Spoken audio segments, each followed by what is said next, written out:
Good evening, ladies and gentlemen. This is the regular school committee meeting, March 23rd, 7 o'clock. And at this particular point in time, I would like to ask for any public participation. If anyone from the public would like to participate, please come down to the table, identify yourself. Seeing none, good news, Dr. Rabinovich.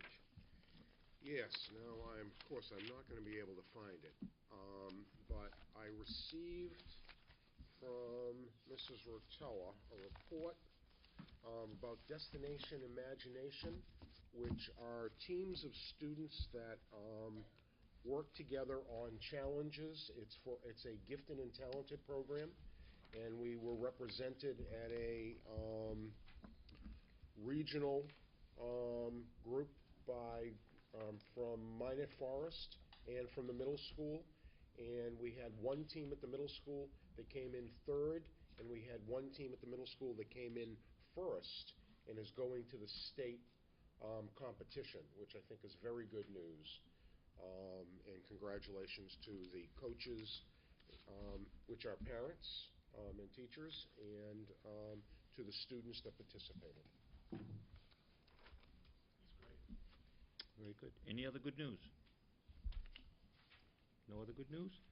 Okay, minutes of the meeting on March 9th. I'll entertain a motion if... For public participation. No one came forward. Oh, all right. Sorry, I didn't even hear it. Public participation? No one came forward, right? Right. Okay. See all these people in the audience. Minutes of March 9th. I looked them over. They seemed in order. I'll accept the motion. So moved. Second. Any omissions or deletions? All in favor? Aye. Aye. Opposed? 5-0-0. Okay, report of the chair.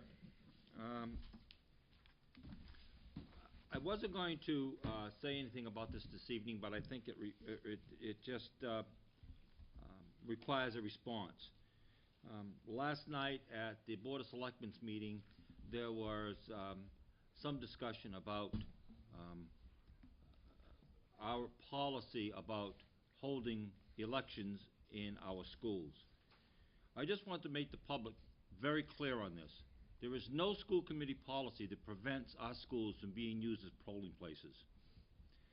To my knowledge, the only information or dialogue I've had about this issue was I received a carbon copy of a letter sent by Dr. Rabinovich to the town administrator asking for some discussion based on a request from the new principal at the Deacon School about the safety hazards of people coming and going on election day, especially when the children were being dropped off. To my knowledge, that is the only communication about this issue that has ever transpired to the school committee as a carbon copy to me. The rest of the school committee has absolutely no knowledge of any issue whatsoever relative to polling at the Deacon School. I find it interesting that all of a sudden this becomes a #1 front page issue. The school committee has no policy against using schools as polling places, but we would be remiss if we didn't listen to our administrators and question safety concerns that they have on election day as it applies to people coming in and voting, particularly early in the morning, as children are being dropped off by buses and by parents. To my knowledge, the only dialogue that has happened was a meeting by Dr. Rabinovich and the town administrator and the town clerk relative to this issue, and a subsequent letter that was requested by the town administrator to be written by Dr. Rabinovich requesting some dialogue concerning this issue. No further dialogue or communication has happened on this issue since November of last year. So I just want to make it clear to the public that there is no school committee policy, there is no effort on the part of the school board, because other than me as the chair, the rest of the school board had no knowledge of this issue at all. And the only knowledge I had was a carbon copy of a letter sent by Dr. Rabinovich to the town administrator asking for some meeting time and some clarifications on this issue. So I just felt I felt obligated this evening to clarify that and to again reiterate that there is no school committee policy against having our schools as polling places. But we would be remiss, and certainly the administration would be remiss, if we didn't question the safety of our children. With that being said, I would like to make this for the record. It has been my honor and my privilege to serve this year as your coach, as your chair. I have had the pleasure of having one of my former students be my co-chair. He has been my confidant, he has been loyal, and he has been dedicated to providing the best possible education for our children. I couldn't have done this job as chair without the guidance of my co-chair, Ken Forrence. I want to publicly thank him for all of the assistance he's given me. Jeff, what can I say about you? You're always there. You're always there. Thank you. You are there on subcommittees. You are there representing us at the Cape Cod Collaborative. You are there when we need guidance, particularly when it comes to arithmetic. And you are so concerned and dedicated with this school system. Your dedication, your energy, and your enthusiasm filters through this entire committee. And I, as chair, want to personally thank you for allowing me to be your chair and for me recognizing all the contributions that you've made to this committee. Rachel, you bring a sense of reality to this committee.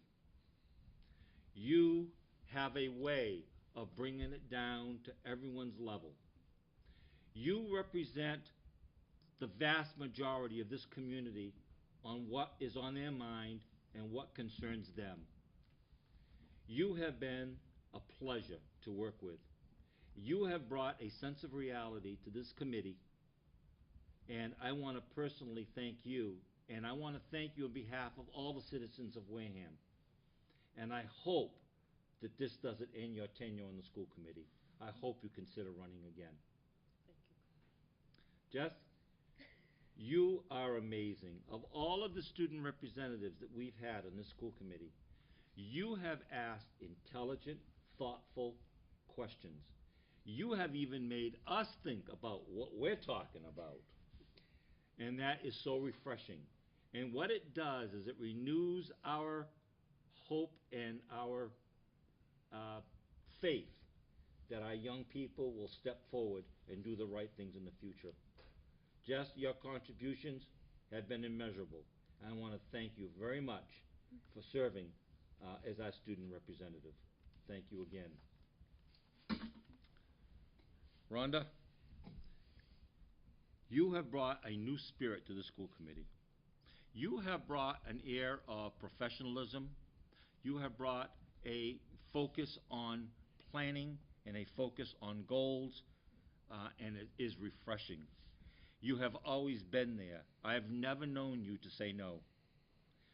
So I look forward to your contributions on the school committee, and hopefully that I will be able to serve with you for a long time to come.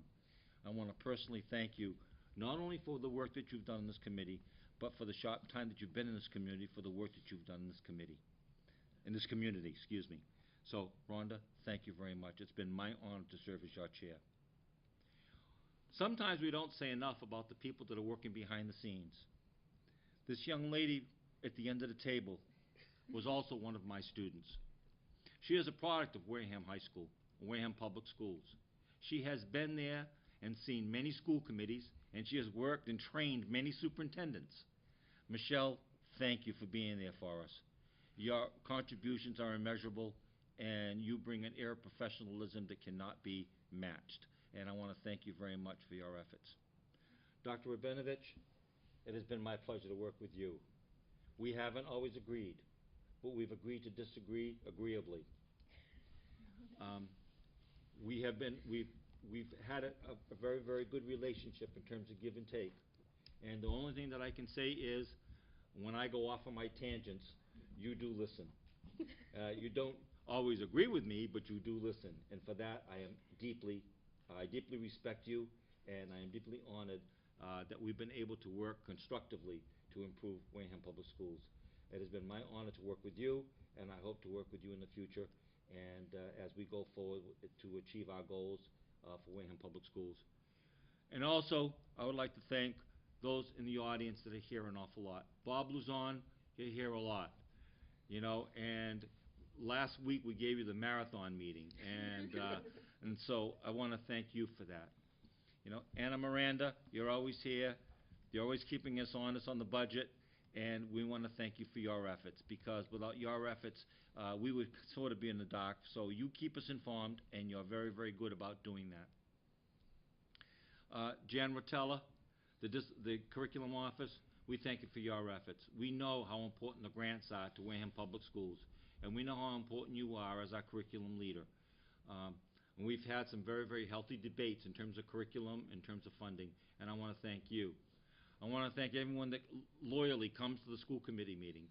I want to thank the press for their honest coverage and objective coverage of the school committee meetings. Again, not to prolong the meeting, but it has been my pleasure to serve as chair. This will be my last meeting that I moderate, and I hope that I am reelected and that I can serve another 3 years on the school committee to make sure that Wareham Public Schools moves forward and that we do the best for our children. Again, I want to thank all of you on the committee. I want to thank all staff people that are dedicated to making the school committee work easier, and I want to thank the community for their faith in me and putting me up here for the last 3 years, and I hope that I can renew their faith in me for the next 3 years. So again, thank you very much. It's been a great, great year. Just to recap a couple of the accomplishments that I'm very proud of and that we should be very proud of is that we've gone live to the community. We've earmarked our goals. Everyone is clear on that. We have reached out to the community in a subcommittee process to include all of the stakeholders in our operations. We did a self-evaluation and were ranked by the Massachusetts Association of School Committees as a high-functioning school committee. We've got representation on the Cape Cod Collaborative. We're active in the Massachusetts Association of School Committees, and also we are a charter member of the National Association of School Committees. We should be very proud of what we've done and what we've accomplished, but we still have a lot of work to do. So again, thank you, and I'll be here for all of you. And again, it was an honor and a pleasure to serve as your chair. Thank you. Report of the superintendent. I should probably take number one and put it last, because it's, Mr. Sweat had asked me to report back on cleaning up spills of body fluids. So I am reporting back. Michelle went online to the Mass Association of School Committees. She checked the websites. There were a number of school systems that have their policies online. She went through them. She did a search. We found only 2 other school systems that actually had body fluids mentioned in them as far as cleanup. Marblehead School System had a policy addressing acquired immune deficiency syndrome. In the policy, it states universal precautions will be followed for care of all blood and body fluid spills in schools. The Marlborough Public Schools has a policy on communicable diseases, and within the policy is a section on universal precautions for school settings. Our own policy also contains universal precautions for school settings. Many of the documents I have read involving the universal precautions in school settings are consistent with our policy. I believe the question that you had in particular was that after something is cleaned up and put into a plastic bag and taken, our current policy says, taking it to the trash location, that was an issue because of medical protocols and so forth. No policies have anything beyond that in a school setting. The precautions are the universal precautions that are written, that are on the webpage, in most of the states that I researched, have exactly the same about putting things in plastic and then putting them out in the trash. The good news is ours go into dumpsters that are locked. They cannot be tampered with. And then they get picked up once a week, and then they're incinerated. So I believe that we do the letter of the law, and we are consistent with all the policies in Massachusetts. All of our waste is incinerated. Yes, it all goes to CMAS.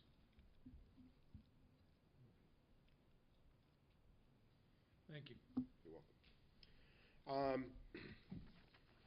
Student indicated data. This was also a question from Mr. Sweat, who presented us, or gave me, a list of data at our last meeting. In your package, I believe you will find something called Student Indicators for Wareham High School and the district. The data that was given to me was district data, but because it involved graduation rates, I felt the need to disaggregate the data to show it by high school and by the district. And when we're talking about 9 through 12, we have to remember that we have 3 schools.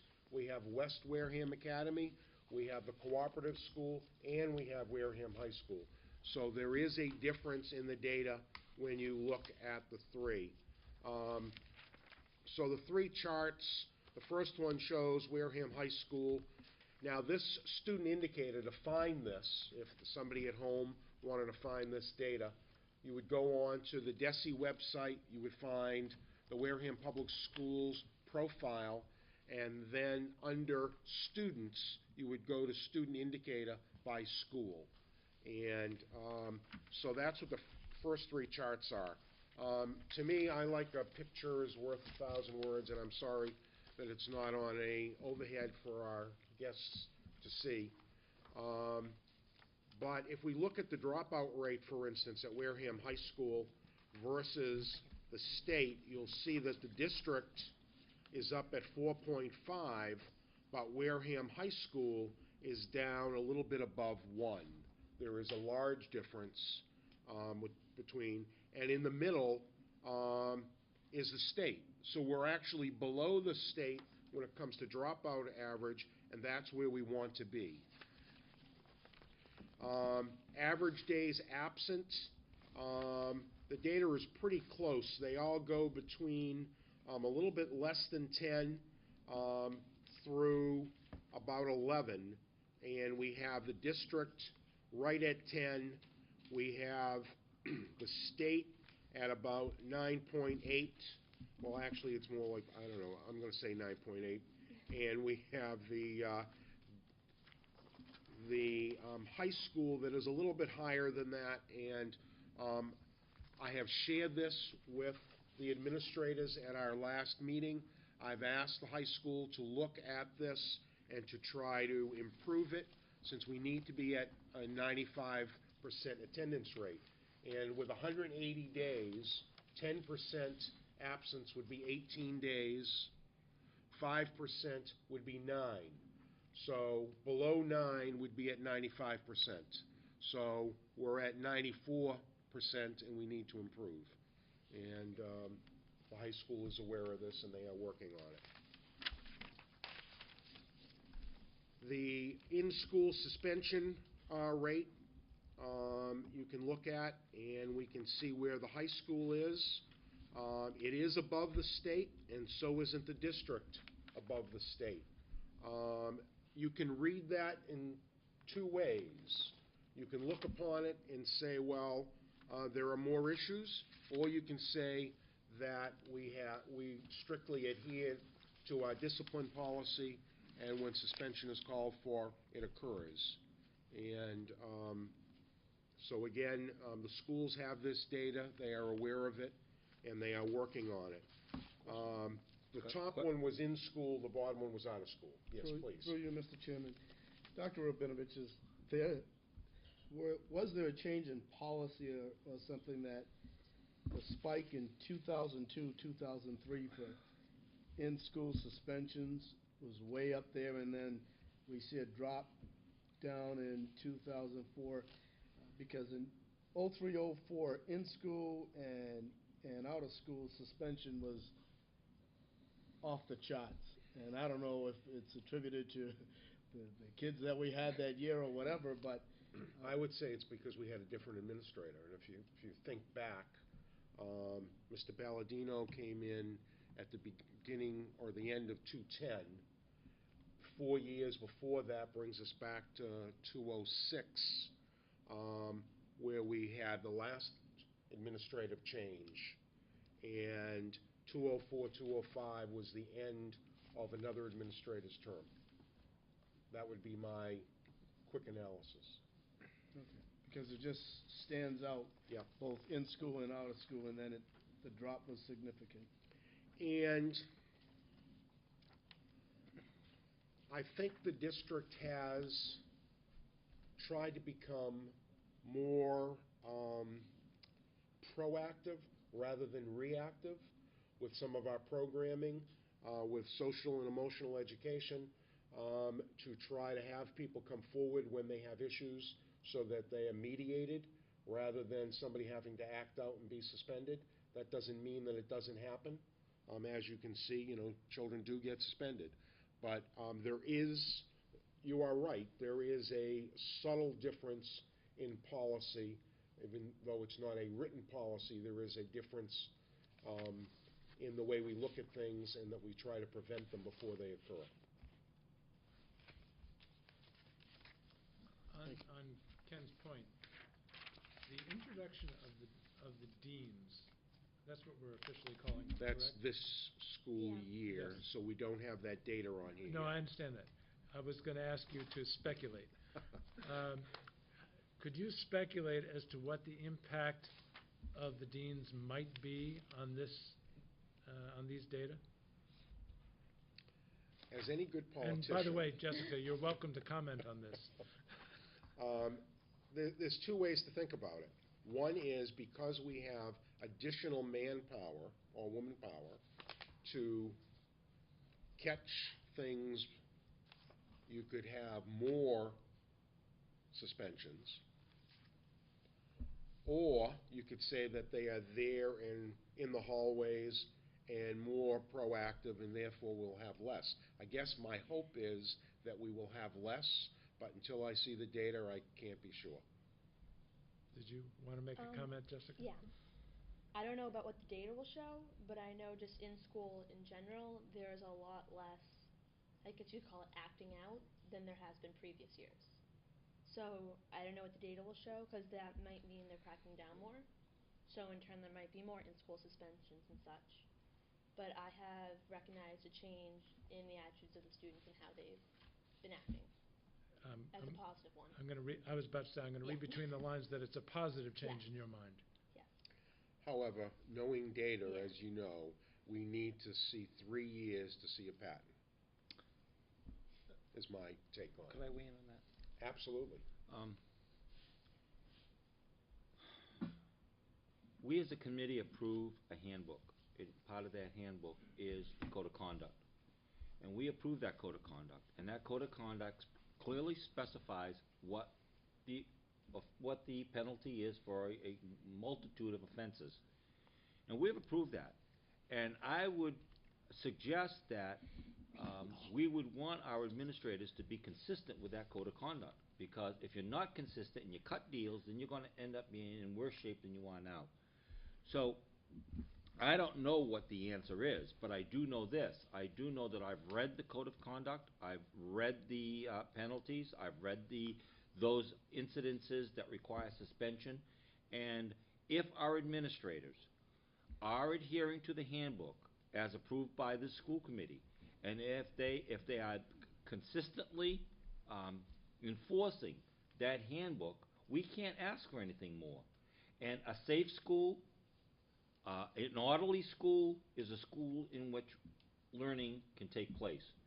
So, even though we may be slightly above the state average, I would contend that personally, I'm not as concerned about it because I am relatively secure with the feeling that our administrators are administering the code of conduct as it is prescribed and as it has been approved by the school committee. And you know what? You do the crime, you do the time. It's as simple as that. So that's my take on it. Should I get you a lollipop so you can be Kojak? The graduation rate, Wareham High School. We can see that the graduation rate is up at 88%, which is higher than the state average. And the district is a little bit lower than the state average. And again, we have to take into consideration the three schools when we look at the district versus Wareham High School. But I think it is good news that the high school is above the state average. I can't help but be troubled by this in the following way. If we take a look at both the graduation rate and essentially its mirror image, the dropout rate, it's true that the data says that Wareham High School is doing better than the state average. But if the district is significantly worse than the state average, and the two programs that have been taken out in order to get the high school numbers,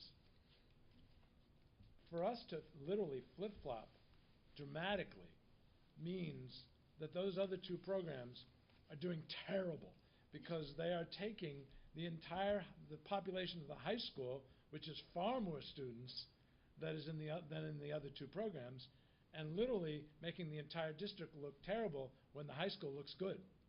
So that tells me that as good as the high school is doing, the other two programs are really weighing down the district because otherwise they couldn't flip the data to the extent that they are. Am I making sense? I think you have to take into consideration when we talk about the district for graduation rate, we're talking about three programs. And we're talking about significant needs of children in those programs. And I really think you have to take that into consideration when you look at these numbers. Now, if your point is that if they were all together, the high school wouldn't look as good as it does, well, if they're all together, correct. it would be the district numbers. Yes. And the state numbers are, by definition, all together. They include all programs.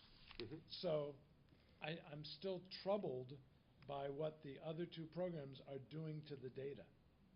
Now, it's the only conclusion I can draw. So as much as I am really pleased to see how good the high school is doing, it just draws attention to the dramatically different results we're getting at the other two programs.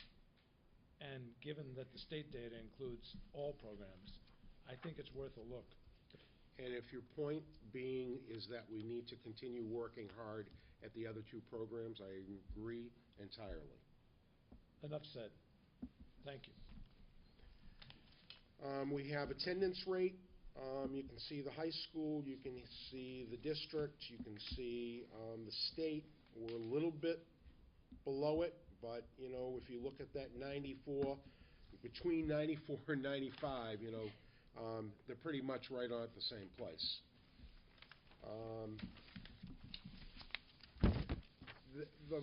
The chart that, I don't know about anybody else, but the retention rate is the one that has my attention as where I think there's a lot of work to be done.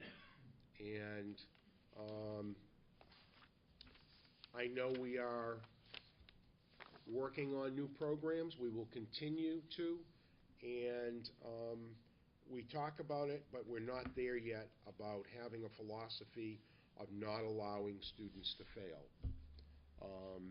Unfortunately, in some classes, it is still okay for a child to take a 0 and to say that I'm not going to do it, and then to get the grade that they get, rather than not being allowed to do that and to take whatever measures are necessary to get them to either retake the test, retake the course, or whatever it takes, so that they don't fail and are retained.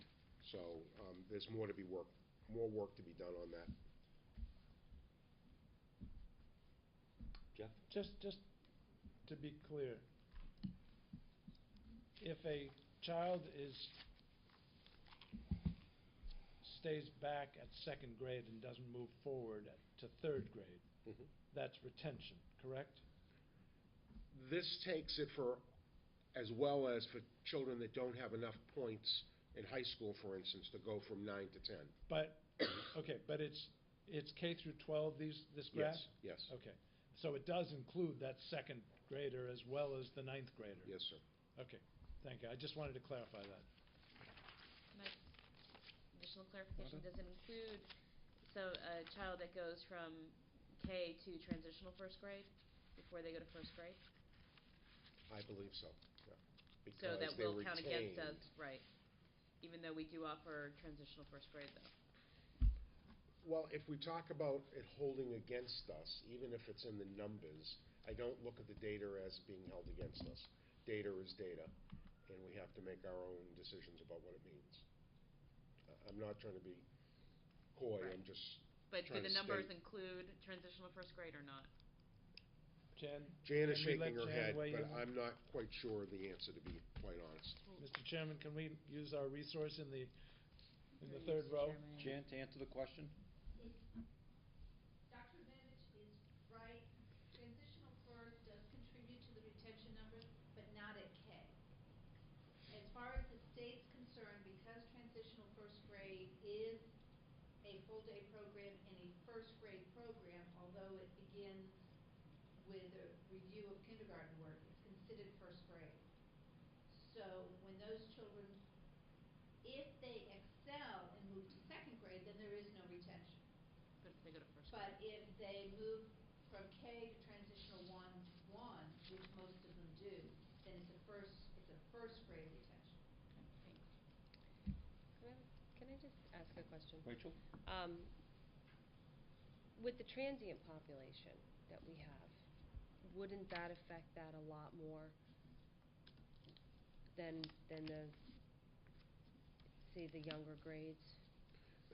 There could be a whole host of I things that affect it, I and you're would right, think that that it would, could I mean, be one whereas some of the factor. surrounding towns aren't gonna have that, because they're not affordable to live in, and, you know, different, so we're faced with a different economic makeup that's going to affect those numbers, that I think is something that can kinda level off when you look at the charts, people are gonna go, but it's really not it's a, oh yeah, kind of thing. It's not something that we're gonna be able to completely control. And I think it's something that hopefully the building level principals, when they are looking at data like this, might be able to then look at those communities that economically are like us and Yeah. demographically are like us, look at their indicators versus ours, and not just, I broke it out by state, By state, by yeah, the 'cause school, that's- and yeah. but for an individual school, you might be able to compare yourself with schools in other locations as well as the average, and then show it. So you have to drill down in the data a little bit. Which I think makes it level But off I a didn't little want more. to, this is one of those kind of something that makes you presentations that panic. could go on Yeah.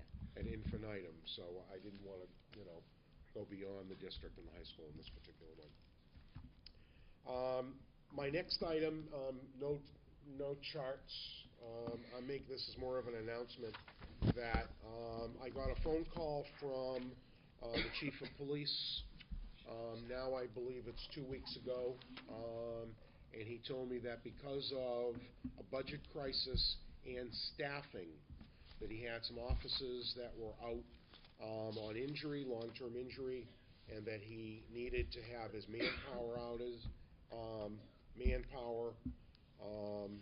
and that therefore he was going to reassign our resource officer back to patrol, He did say that his hope would be that in September that problem would be taken care of and we would be able to have another resource officer assigned to the schools. But it was effective last Monday, or this Monday was the first day that this took effect.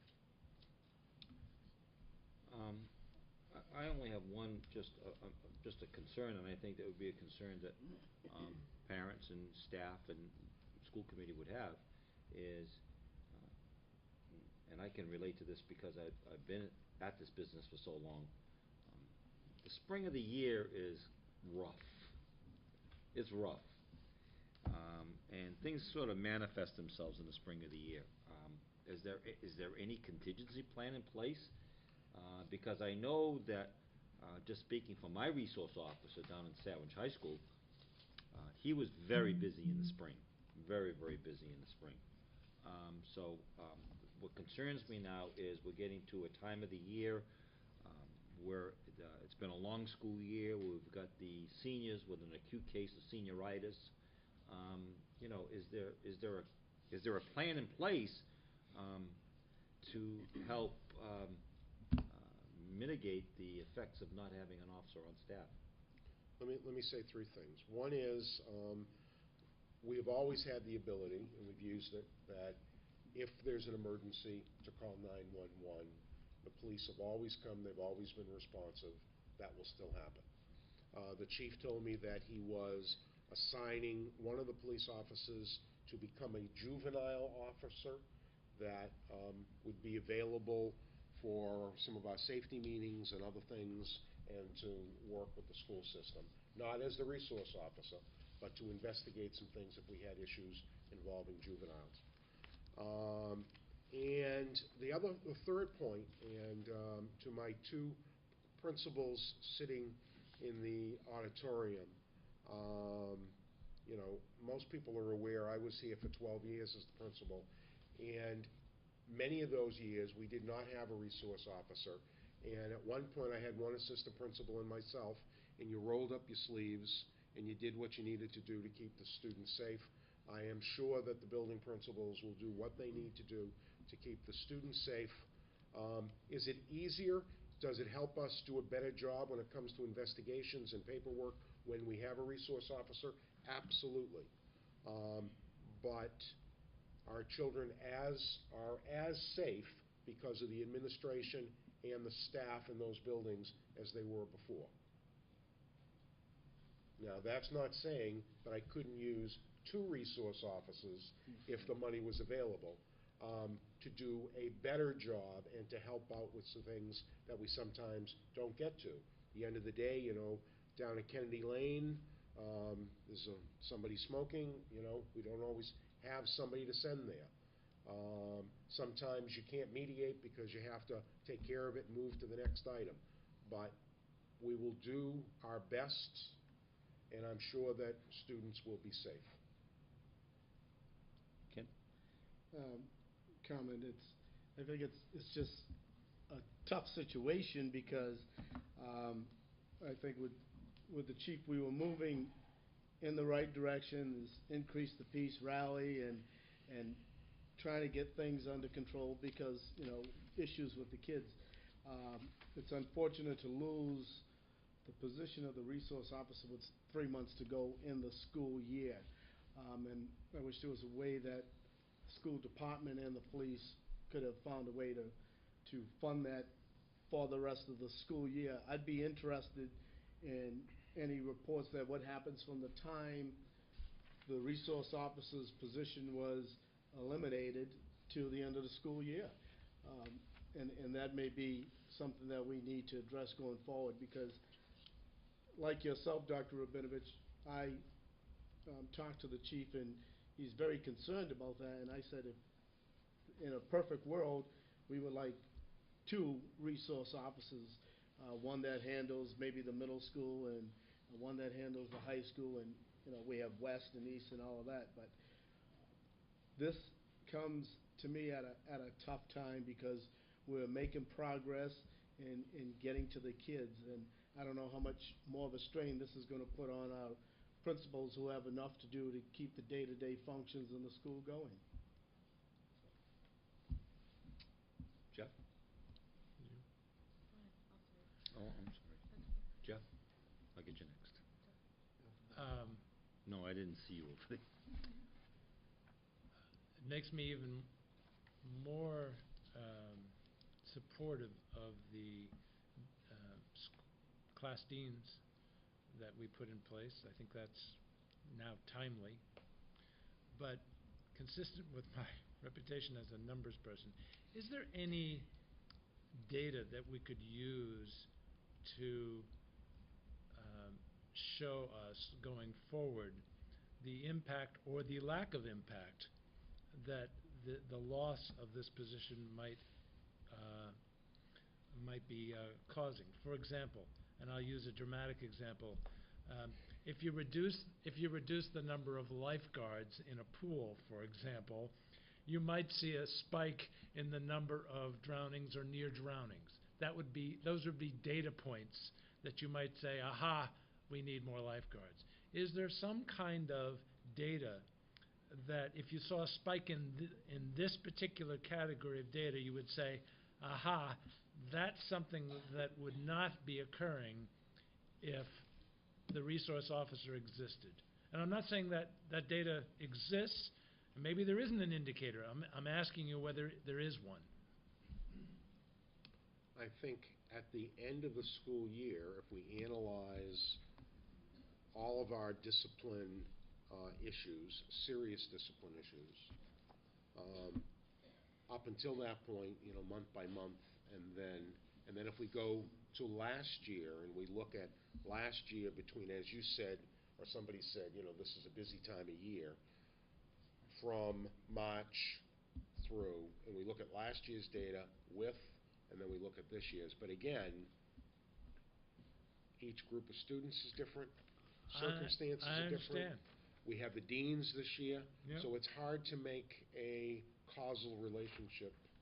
That's why I'm saying it may not exist. It may not be possible to measure But it. it is definitely, we will keep our eyes open on it, and nobody's happy. Nobody jumped up and down and said hooray for that. It was a fait accompli when Understood. I had the phone call. Rachel? The only thing I'm going to say... Rhonda. The only thing that I'm going to say... Oh, God. Sorry, Rhonda. No, that's okay. 23.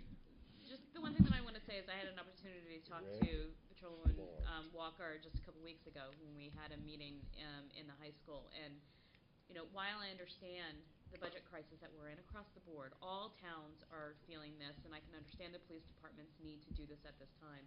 And hopefully we can work together to be able to have this resource back in. But the only thing that I think is sad about this is when talking with her, the commitment that she had to being in the schools and to creating that relationship with the students. And so that it was the students saw her, she saw them, continue to create that bond and relationship. And how many students we saw at the MLK leadership breakfast that are looking to go into criminal justice. And I just think that the resource officer has contributed to that. So I just wanted to, since I'm the last one talking, just thank Patrolwoman Walker for her service. And that that we're really hoping that we do get that resource back.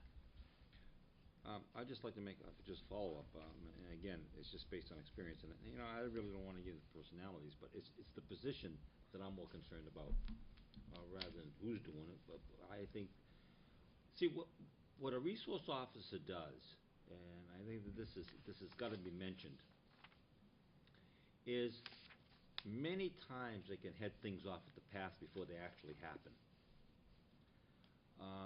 And I think that's the part that we're going to be missing, is that intervention before we get into a real serious situation.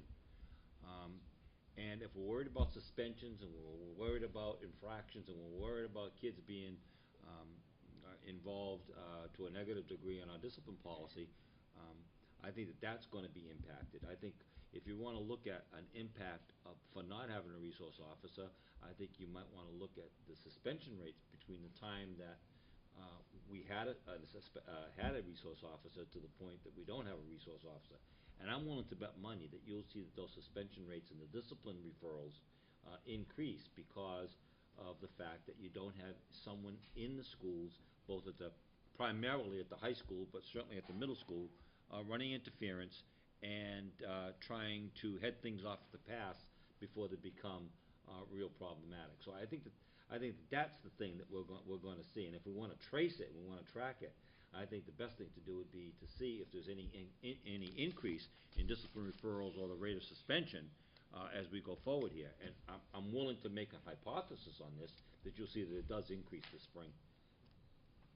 I see Mr. Palladino shaking his head, meaning that he's going to collect the data for us and present. So, anyways. Anything else to be said on this subject? Okay, moving on. Okay.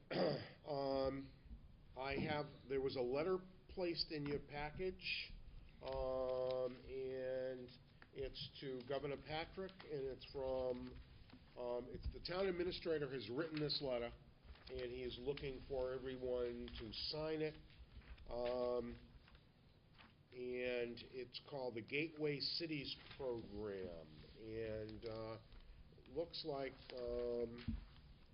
the town administrator wants to try to add Wareham to the Gateway Cities project, saying that we have some of the same issues as some of the urban areas that are listed on here, such as New Bedford and Pittsfield and Springfield and Worcester.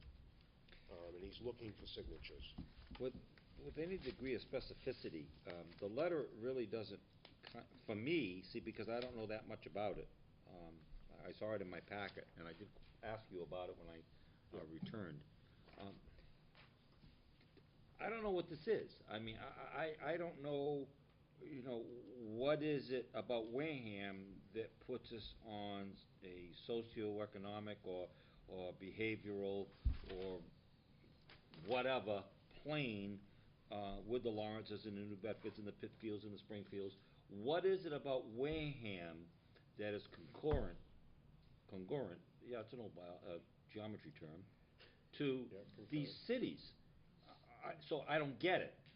I don't know what the justification is for including us. So is there common I'm looking for the common threads. Are there any? What are they? Well, See, this doesn't tell me what they are. it would have been nice if they had come to us and explained it for the intention of it. Hold on. But just so you know, this came out of the ad hoc committee meeting. So Okay. So we haven't had an opportunity to really talk about it. We were planned to do, or at least this is the discussion to happen here. At the ad hoc committee meeting, the town administrator brought this idea to that meeting as one idea of how to get additional funds into town. As you've all asked us to do at the ad hoc committee, we need to go there, we need to come up with all different kinds of ways. So my support in this is that if it's going to get this town additional funds, and there is some similarities in those towns, and this is coming from the governor's office, then I think that we should absolutely consider it. Do I think that there are other ways to go about getting additional funds into this town? Absolutely, and we should explore those also. But this is something that came from the town administrator as one idea, and at the time, myself, I supported it at the ad hoc committee meeting. Jeff has. Well, but I understand that, but I still don't understand what those similarities are. You use the word similarities. What are they?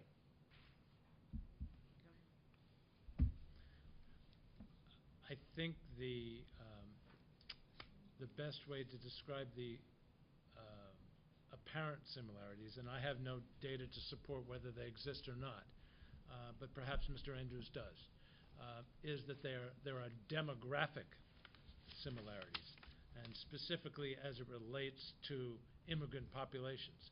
As I said, this is an assertion. I have no idea whether it's true or not, but if it results in money for infrastructure improvements and other programs to reduce unemployment, and it costs me nothing but a signature, I'm all for it. There is certain grant money that is only available if you are designated as one of these Right. gateway cities. And I had the same issue in that we're not a city, we're a town. But it was his idea of trying to get some extra funding. But at what cost? At what cost when if we label ourselves, what's the long-term negative effect that that's gonna have for us? There could be a very bad repercussion to that. Well, I don't know what the repercussion's gonna be, Well, but I don't know, it just seems like it's labeling us in a way. I think I need a little more information from the. see, this is where I'm at right now. I'm really, really on the fence on this, and and I know I will take some political fallout for it, and that's okay. I'm used to it. But this is calling for a signature from Cliff Sylvia. And unless I'm relatively sure on what I'm signing, and if we're saying that we have similar demographics in terms of ethnic or racial diversity with Lawrence and Lowell, I would question that. Can I add something? Sure. I want somebody to convince me that this is a good thing. Well, I may not be able to, but I think we may be making more out of this than we should be.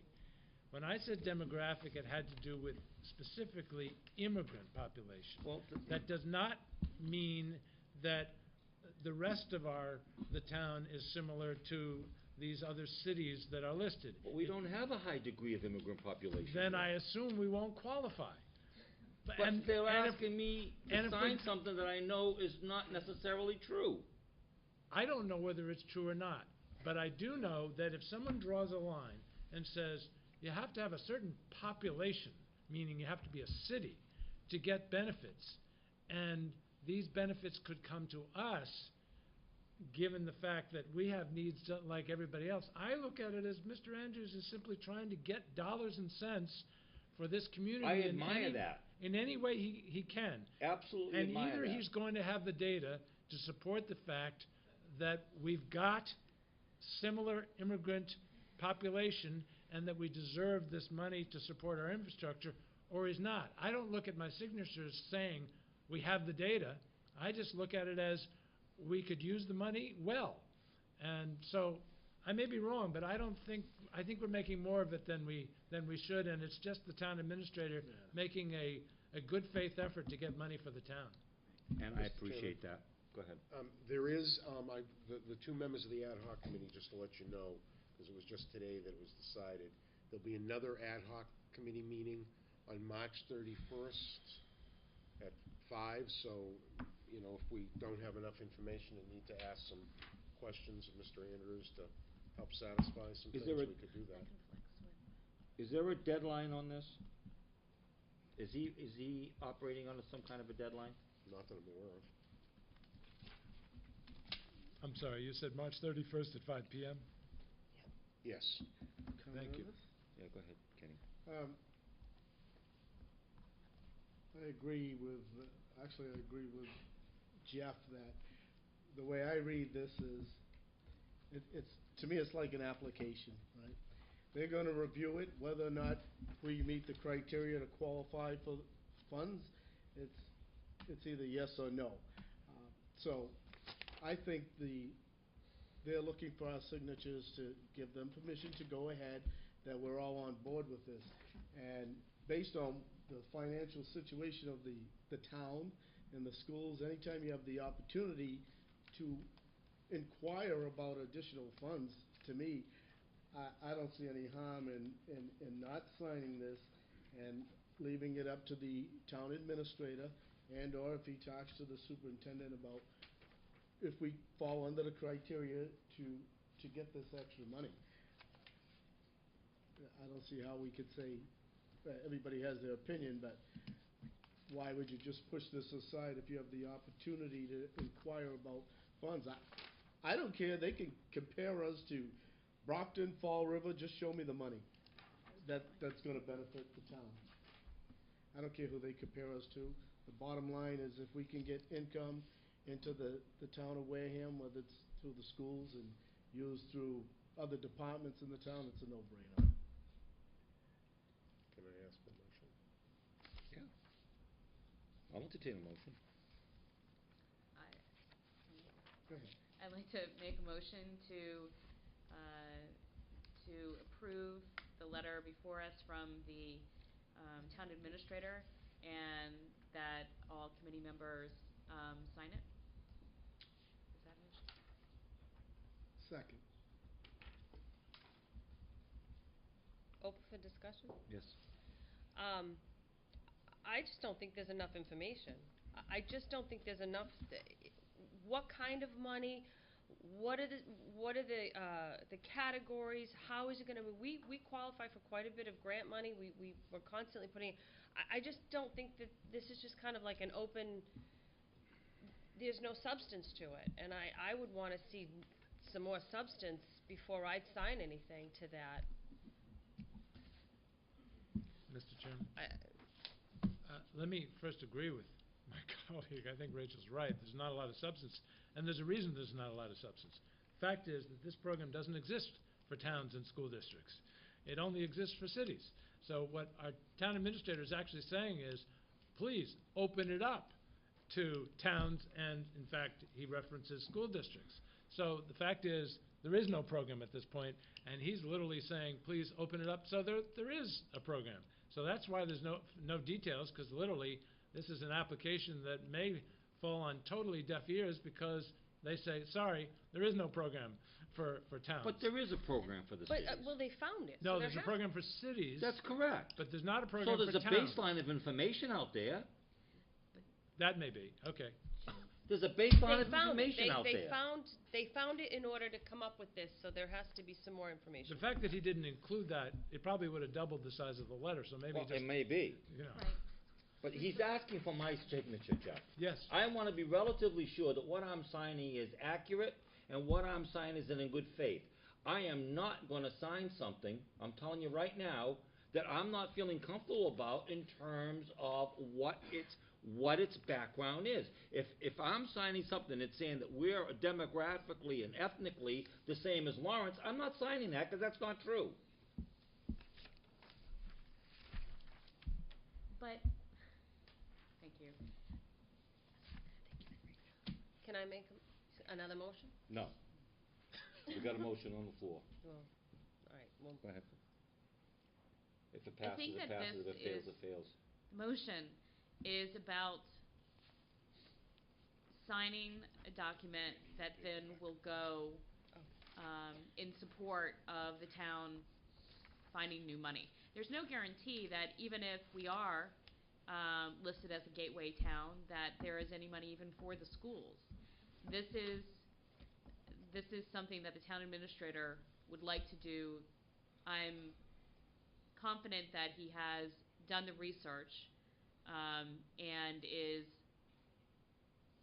to be able to ask us, the FinCom, all of us to go after it. And so I do think it's important. I don't think that it labels us as anything. I think we label ourselves. I think that it is just like when you're a school system and you go after every single type of funding that you can, and it might be called something that you might not agree with what it's called, but it is additional funding that you can use in different ways. You're right, we don't know all the details, but this is an opportunity for this town to get more money. Maybe. I don't want to beat a dead horse. I applaud that. I want to get more money. I want to get as much money as we possibly can. You know what? And if we qualify, fine. So be it. But I still don't have a clue as to what this is. to me, it's like saying here, I'm going to give you a mortgage for a house. I'm not going to give you any details. Just sign here. But it's going to give you money to buy a house. I'm not signing that. I don't think that's And what that's this what letter it is saying. I understand, but This is a consideration, to consider us as that. I think that there's probably an application process that you have to go through but before. the presentation of that information is really important to me. To say, so I have a better understanding. That's just asking me to blindly sign something, and I don't agree with that. I have a problem with that too. But as she said, Mr. Chairman, that it's just, he's asking for consideration that the Gateway Cities program, is there consideration to expand into the towns? I think as Rhonda said, that there's no commitment. I'd be interested as to what, I didn't watch the selectmen meeting yesterday, or FinCom, I don't know what their response, if this topic even came up. I don't know if anybody has that information, but it sounds like we're just inquiring. So, But Everybody else a is signed. signature states that there is a commitment. so the To Board of me- Selectmen signed unanimously, and you have one signature for FinCom. Yes.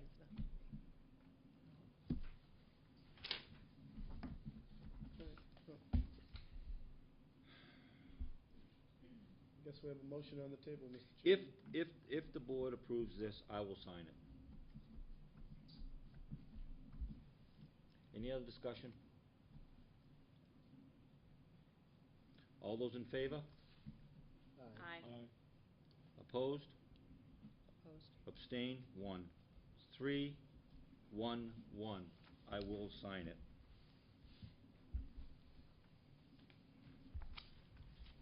Who's got the copy? All right. While you're signing that, if I can, my last item, Mr. Chair. Yes, go ahead. And I hope this is far less controversial. I've enclosed an introductory letter from Mr. Charbel Seaman, the International Exchange Coordinator for EF Foundations for Foreign Study. EF Foundation will be seeking families in the South Shore and Cape Cod area to host high school students as exchange students. So they have students from Germany and France and across Europe that may be wanting to come to Wareham, and he'll be looking for homes. And Ms. Freitas and myself interviewed with him. He met the qualifications that we put down, answered our questions, and we've basically told him we've given him the okay to go ahead, but that it would depend on class size whether we could accept or not. So at this point, it's up to him to see if he could. Anything else? Yes. Just a question regarding that. Sure. So this letter is also looking for families Yes. to host. Okay. Is there any additional data for families that are interested in it? What are the, like, I'm sure you have to have a bedroom for the student, not sharing a room. What are the other parameters around? I would, we'll put a copy of this on the website, and it has their website information Yep. to go on to find out all that data. Okay, great. You're right, they do have to have a place for the child to sleep, a room that can close and a bathroom for them to use and I'm so sure forth. the public, would just want to know Yeah. that information before if they decide that they want to. Okay, But thanks. it's a great opportunity for our students as well to be able to go to school with children from other countries.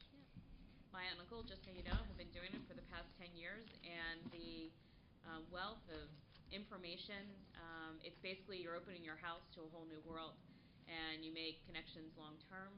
You also are exposing your own children to a whole different culture, which is an amazing opportunity for your own children. So I just wanted to put that out there. Thank you very much. Mr. Chairman, I am done. You're done? I'm done. All right. Report of the student representative, Jess? Well, mine's not nearly as long. Can we switch that up at some point I where know. yours is longer? Okay. MCAS went this week for the sophomores, and I wanted to say that went well, and they all worked hard towards it, and I know that they took a long, good effort in completing theirs, and that caused minimal disruption to the rest of the school. We were held back a couple minutes in class, but other than that, no disruption at all. And I want to report that the talent show auditions were yesterday. And for those who were unable to make those, there is also a second auditioning next Tuesday on the 29th after school in the auditorium. And then the actual talent show will be held on April 9th from 7 to around 9 p.m., whenever that teeters off. And I would also, for my final thing, like to report about the college night happening on April 5th at the Wareham Auditorium at 6:30.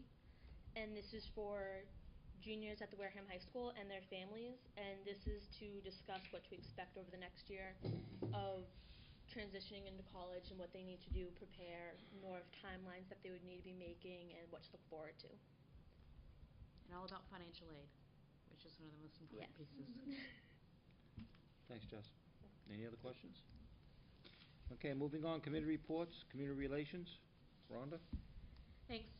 The Community Relations Group met for the first time on March 3rd. There were 14 members that were present at that meeting, which I thought was a great turnout.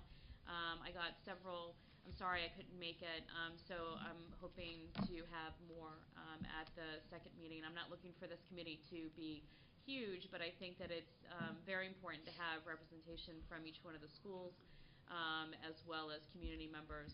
And there were some recommendations for other folks from WCTV and some other folks that the group would like to see attend this meeting.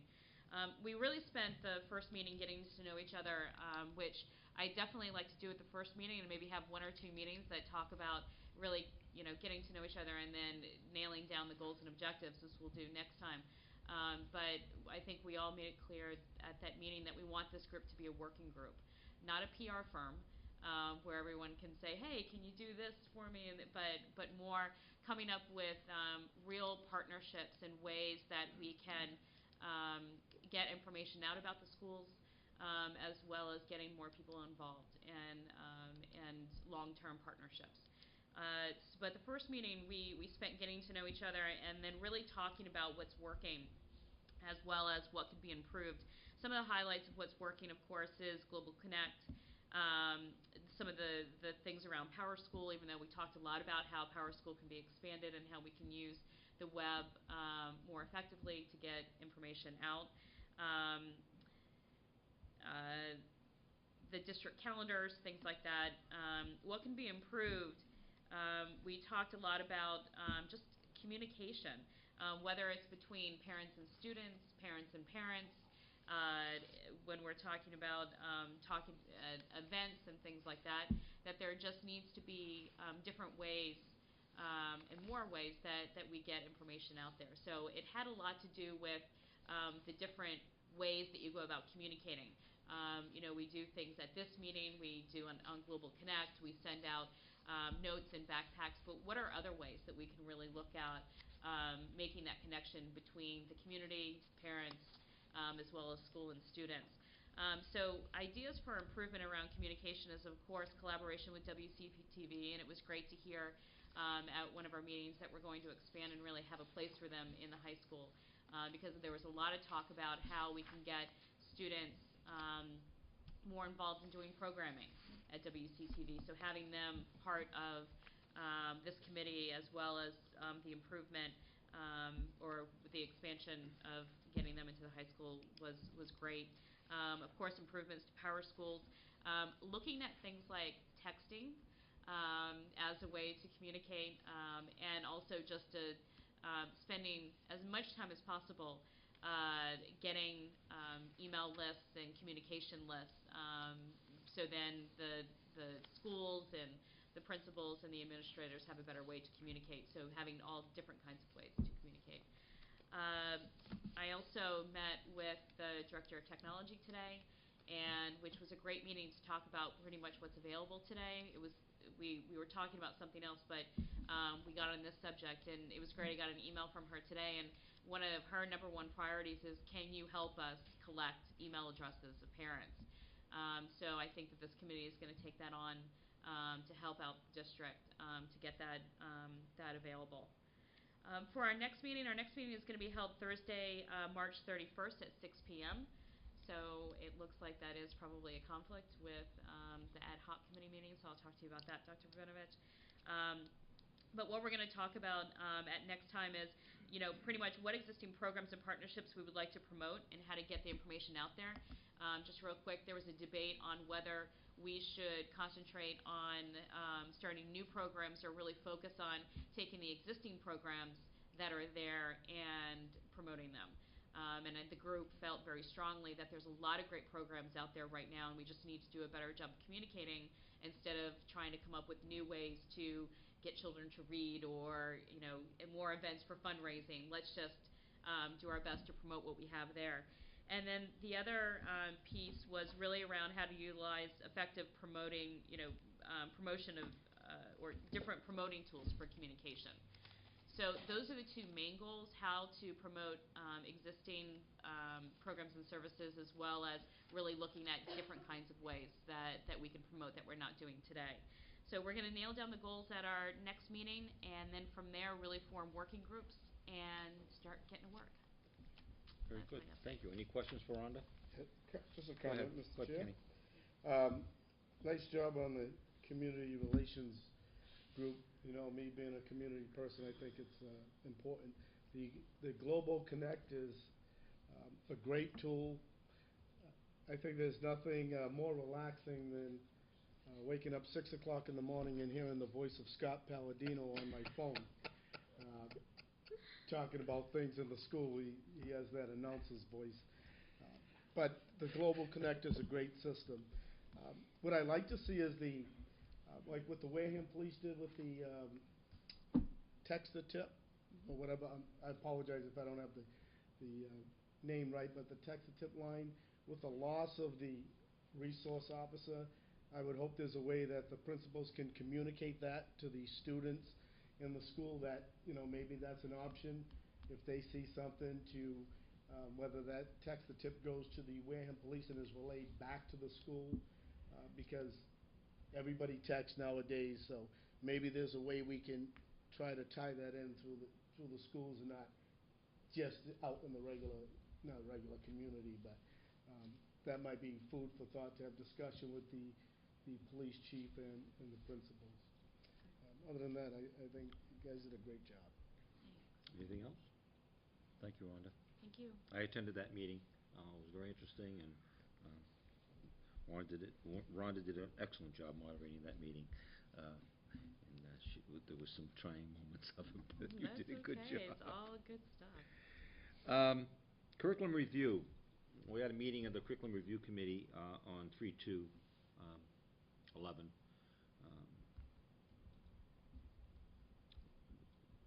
Dr. Rabinovich was present. I was present. Mrs. Rotella was present, and Jeff Sweat was present. Were present.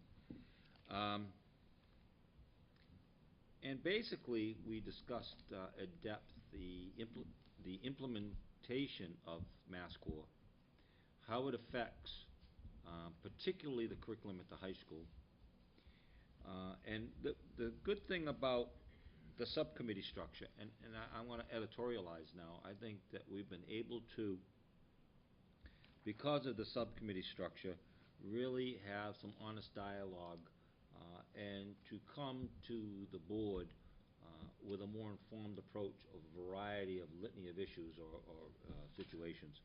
And that is true also with the Curriculum Review Committee, because I came to the board with an understanding of the program of studies, MassCore, how it's going to be implemented, how that is going to transform itself. We had quite a lengthy discussion on the potential or possibility of a schedule change at the high school, and there was some give and take and some honest dialogue. We had some suggestions that some of the changes that were proposed in the program of studies not go forward. There were some changes made in the elective structure. There was also some changes made in foreign language, if I remember correctly. So I think the fact that we meet together and we go over some of the salient issues relative to curriculum is a step in the right direction. It's an area of the school committee that we really didn't get too involved in the past, but I think with the subcommittee structure in several areas, that we've been able to put the stakeholders together and reach out to the various aspects or corners of the Wareham Public Schools community to get input. So I think that that's important. I think that some of the changes and revisions to the program of studies at the high school was a direct reflection of the conversations that we had at the subcommittee level. So I think it's been a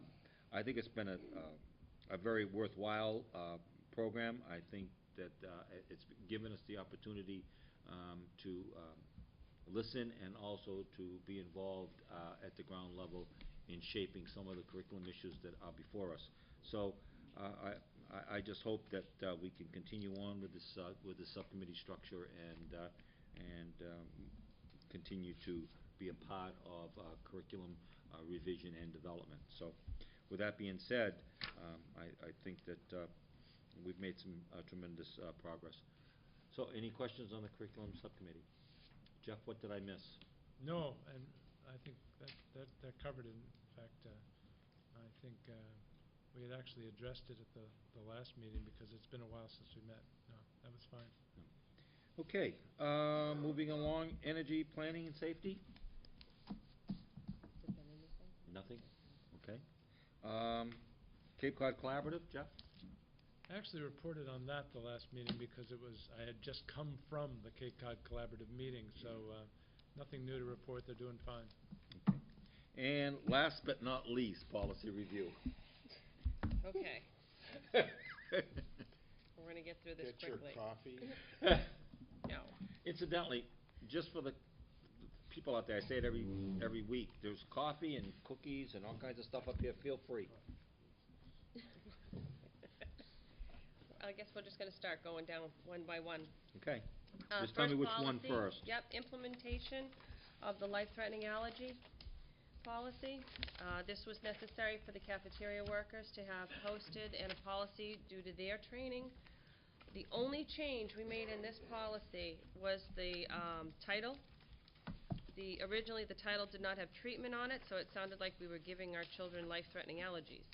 So we decided to put treatment on there to make it. Otherwise, the policy is before you. Okay. Any concerns? Any discussion? I'll entertain a motion. Each individual one, is that? Yeah, we'll do each individual one. So moved. Implementation of the life-threatening allergy treatment policy as Second. presented. Yep. Second. Any other discussion? Just Yep, real Rhonda? quick question, and I'm sorry I wasn't No, at the last no. meeting. There's another policy that talks about allergies and the EpiPen. Was there ever any discussion of just adding this to that one? This one was necessary because of the type of training that the cafeterias workers had had. For them to be, was it In compliance. in compliance, they have to have this policy. So it was kind of, yes, we do, but they also need this. And it has to be a separate policy? Yeah. Okay. Yeah. So that was just the only reason for it. Okay. Any other questions on the life-threatening allergy treatment policy? All in favor? Aye. Opposed? 500. Okay, next. Online instruction courses for students. Okay, hold on. Mm-hmm.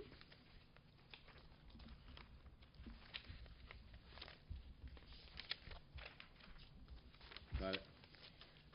All right, the policies before you, the only change we made was under number 1, the word mastery as written on your policy now originally was master, and we changed it to mastery. Other than that, that was the only change. Okay. Any discussion? I'll entertain a motion. So moved. Second. All those, any other discussion on the online instruction courses for students? All in favor? Aye. Opposed? 500. Next. Transportation of drivers' children. Oh, This here we is go. not to be returned to the policy review. I concur. This needs to be settled this evening. We went through it again. There were a few grammatical changes that we did make. If you've had a chance to read through it, we went with the recommendations of Jeff Tatro. We felt that as the transportation director, that we're putting this in his hands. This is what he feels that he needs to operate with, and we were in agreement with that. For the most part, we were in agreement with that. I mean, it was not a unanimous, but we'll leave it open to any more discussion for tonight, if anybody has anything. Okay, I'll open it up for discussion. Wow. Motion first? Well, we can move. Or a Anyone motion. wanna make a motion? So I- moved. Second. Move to accept the transportation of drivers' children as presented. There is a second. Any further discussion? This is amazing. All right, No, seeing, Jeff Oh, does we have that. oh, discussion. Jeff, oh, go ahead. Well, I'm gonna vote against it,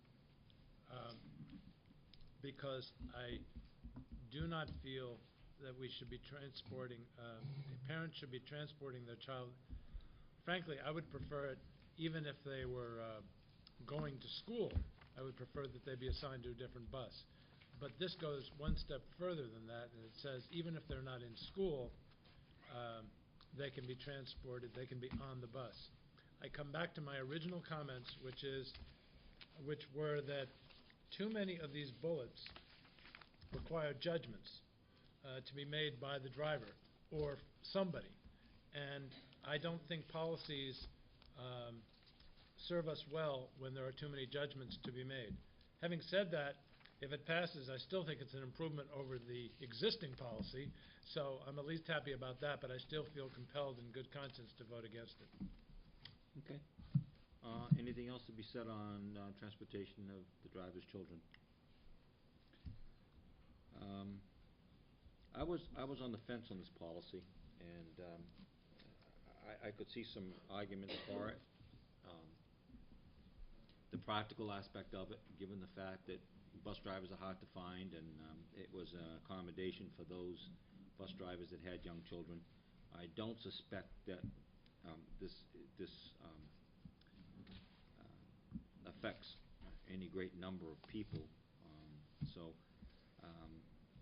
Although I understand all the arguments not to have this, I think that up to this point, there hasn't really been any serious, to my knowledge, there hasn't been any serious problem with it, so I'm inclined at this point in time to support it.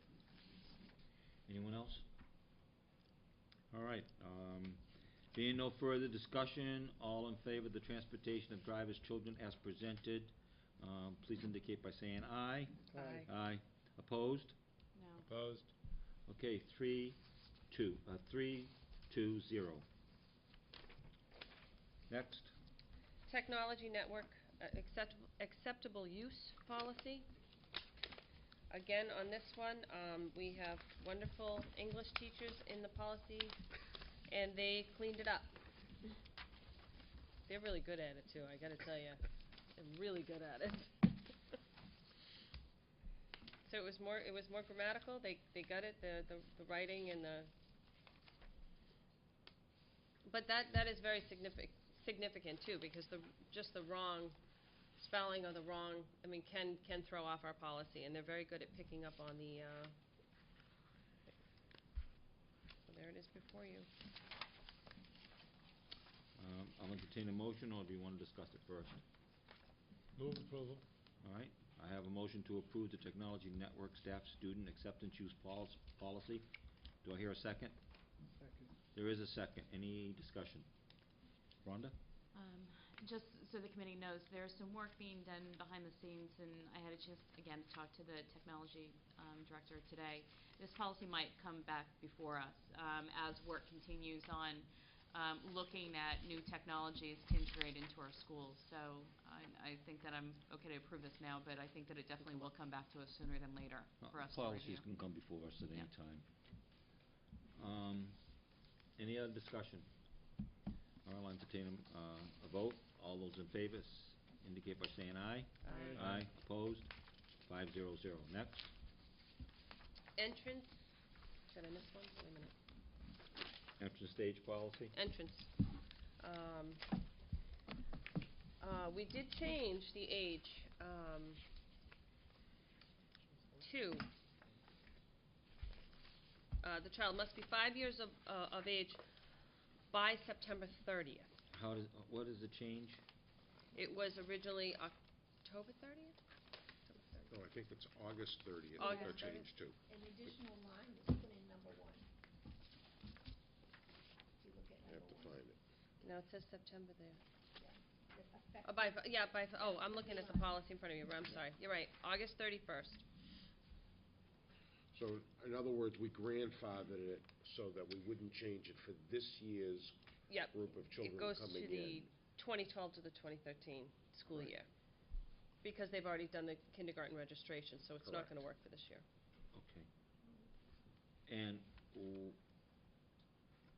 all right, I'll wait for a motion. Jeff? If you're gonna wait for a motion, I will too. Okay, well, maybe we won't get one. Is there a motion to accept the entrance age policy? I make a motion, oh. You, all right, I second? second it. All right, we have a motion and a second. Jeff? I apologize, there was something in here which seemed to indicate that when a child came from another district, there was a different date involved. Is that correct? I think generally the other districts were different than ours. And So was it it was done that way creating- to This not, is to kind of even it out so that we're more in line with other districts. so that if they came from another district, it would be January 1st? Is that? No, most other districts were the August. They had the August 31st, if I had that correct. Was that correct, That's Barry? right. Yeah. And so it was creating more of a problem with it being in September. I understand. I was thinking about this, when it refers to residents moving into Wareham after the opening school. That has not changed, I mean, other than the date change, that policy has been in. Can I just ask the rationale for changing the date, just for my own personal? There was a Knowledge. survey done of all the surrounding areas, and we were out of compliance with all the others. And Well, maybe they were out of compliance with us. many of the, in looking at the feelings of the kindergarten teachers, that many of the children that came in and made it by a day or a couple of days were found to be more immature, and some of them had to, in fact, go to the transitional first grade or maybe spend a second year. And they felt that this month difference made a lot of difference to them. We had the elementary principal of the Hammond that has kindergarten that spoke about this. She was in favor of the change. So wasn't the assistant principal at Hammond. And it's something that they have discussed before. Yeah, that's okay, if that's what they want, but I just, in terms of readiness, I mean, either they're ready or they're not ready, and 1 month is not gonna make one bit of difference. Jeff? I remember what it was.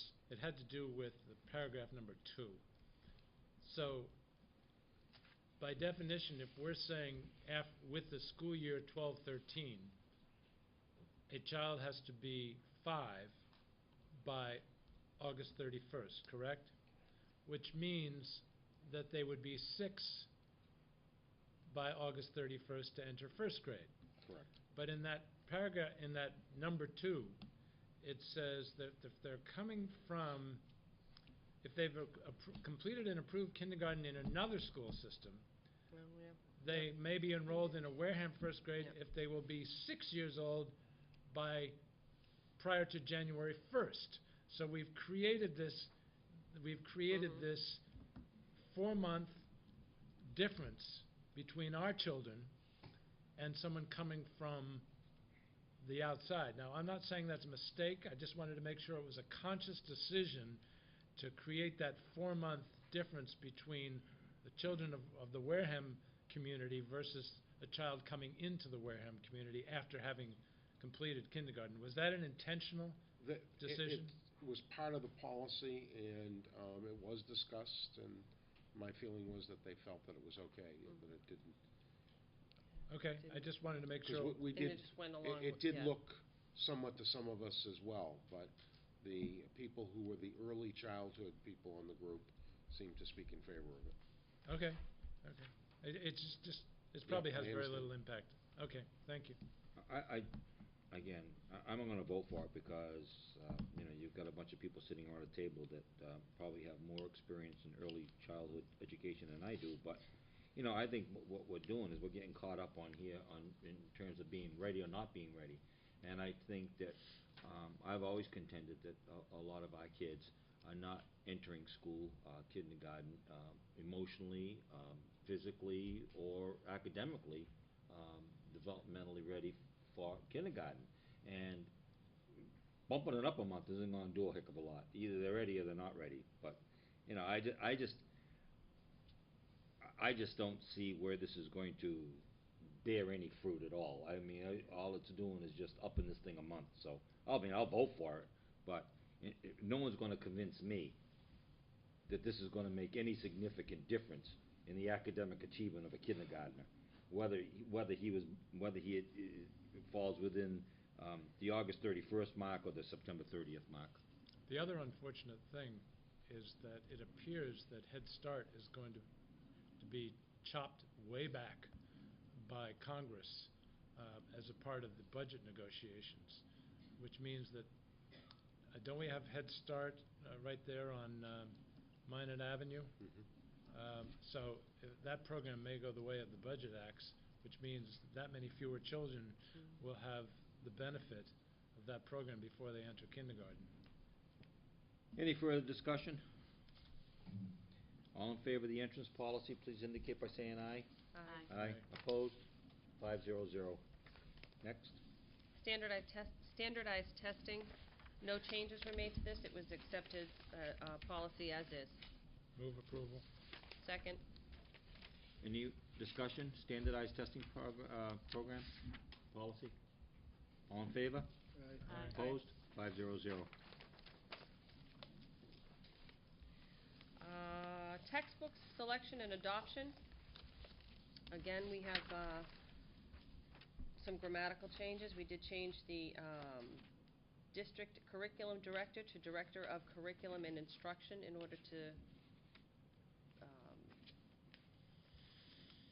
go along with more of our titles. And other than that, it was just a cleanup of some spelling.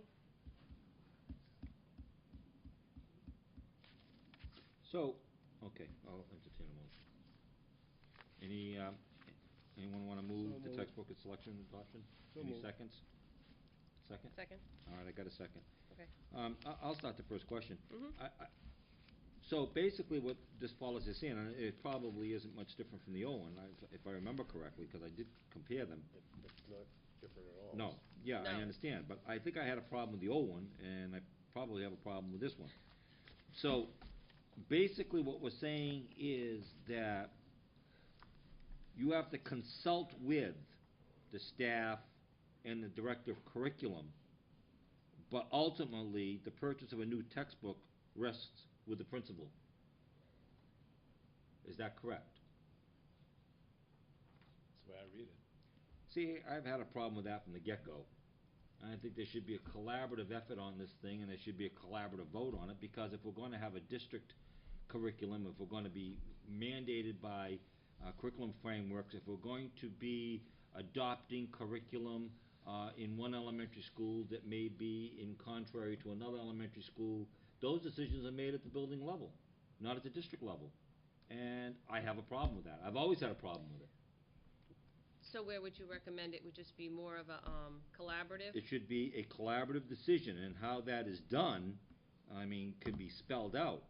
But I know under the law that it gives the principal the power to do that. But I think it's antithetical to what we're trying to accomplish as a district. I want to add to that.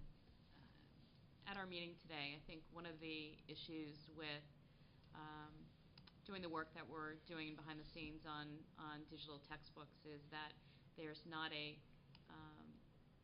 there's not a full list of all of the textbooks that are out there, which is badly needed when we're trying to look at which textbooks could go online, which ones are available.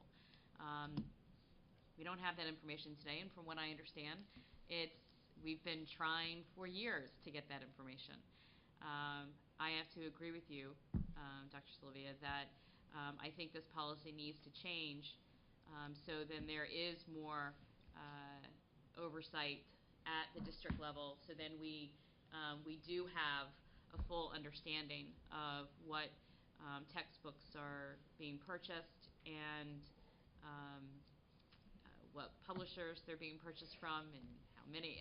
There just needs some sort of oversight. I don't know what we can do, but there needs to be more than just a collaboration. There needs to be oversight of it. The current practice is that books aren't bought unless through the curriculum office they're approved. I mean, with the money that we have for each building's textbooks It's now, true. that the only way we do them is if we get the grant, we write it into the grant. It's the way we bought all the math books. The only money that are in school accounts is for replacements. They do not have the money to buy a new textbook series in any of their accounts. So at least if there's something part of this policy where we're talking about some sort of documented trail. I know all the new books, but somehow we've lost any kind of documentation when it comes to the textbooks that are currently being used right now. Jeff? It's really interesting because while this is probably perhaps considered an innocent little policy, I think if you'll excuse the time that could be spent on this is rather interesting for the following reason. First of all, who is the lead primary chief educator of the high school? And it's clear it's the principal. I mean, He is the educational he leader is of the the high school. educational leader of that building. Now, but if you read Massachusetts general law, which is at the very top of this, it says that the principal has the right to do this subject to the direction of the superintendent. So here's the way I interpret this. I interpret Who can it to- delegate. Well, no, not quite. Superintendent can delegate. Of Go ahead. course he can delegate, Right. yes. Although certain things you don't want to delegate. Right. But I'll use a simplistic example. The principal might say, if the issue was purchasing a vehicle, the principal might say, I want it to be able to carry a certain number of people. I want it to have a certain number of amount of horsepower. I think it needs to be probably an SUV, et cetera, et cetera. So he defines certain characteristics of this vehicle, and then the principal, and perhaps would do that with the chief mechanic, or in our case, the director of curriculum and instruction. And then the principal, with those parameters, would have the freedom to go out and say, I like Dodge over Chevy, or et cetera. In other words, we haven't eliminated discretion from the chief educator of the building, but we put certain parameters. And of course, the state puts certain parameters as well. So my problem is, I don't actually think this policy clearly articulates what I just said. And I think that's the intent of the law, and I suspect, and I don't want to speak for them, that that's probably consistent with what Barry and Jen and Scott think the situation really is. So the question is, can this policy get in sync with the reality? And I don't think it actually is. I don't either. But So Ken? we have a motion on the table to accept this. If it's voted down, it goes back to the policy review committee, correct? Yes. Yeah. You can withdraw the motion, too. Who made the motion? I made the motion? While we're discussing this, under discussion, let me just. I don't want to sway anyone, and you know what? I think that at some point in time, superintendent, the curriculum person, and other people will be involved in this at some level. But I do recall, and it's vividly in my mind, and I had a problem with it at the time. And you folks have been on the board for a while, recognize the fact that we had 2 math series going on at the same time in the elementary levels. I have a real problem with that. And I'm not saying that I have all the answers, but I do know this, and I've worked in the inner city, and if we're gonna be compared to the inner city, then we might as well start now.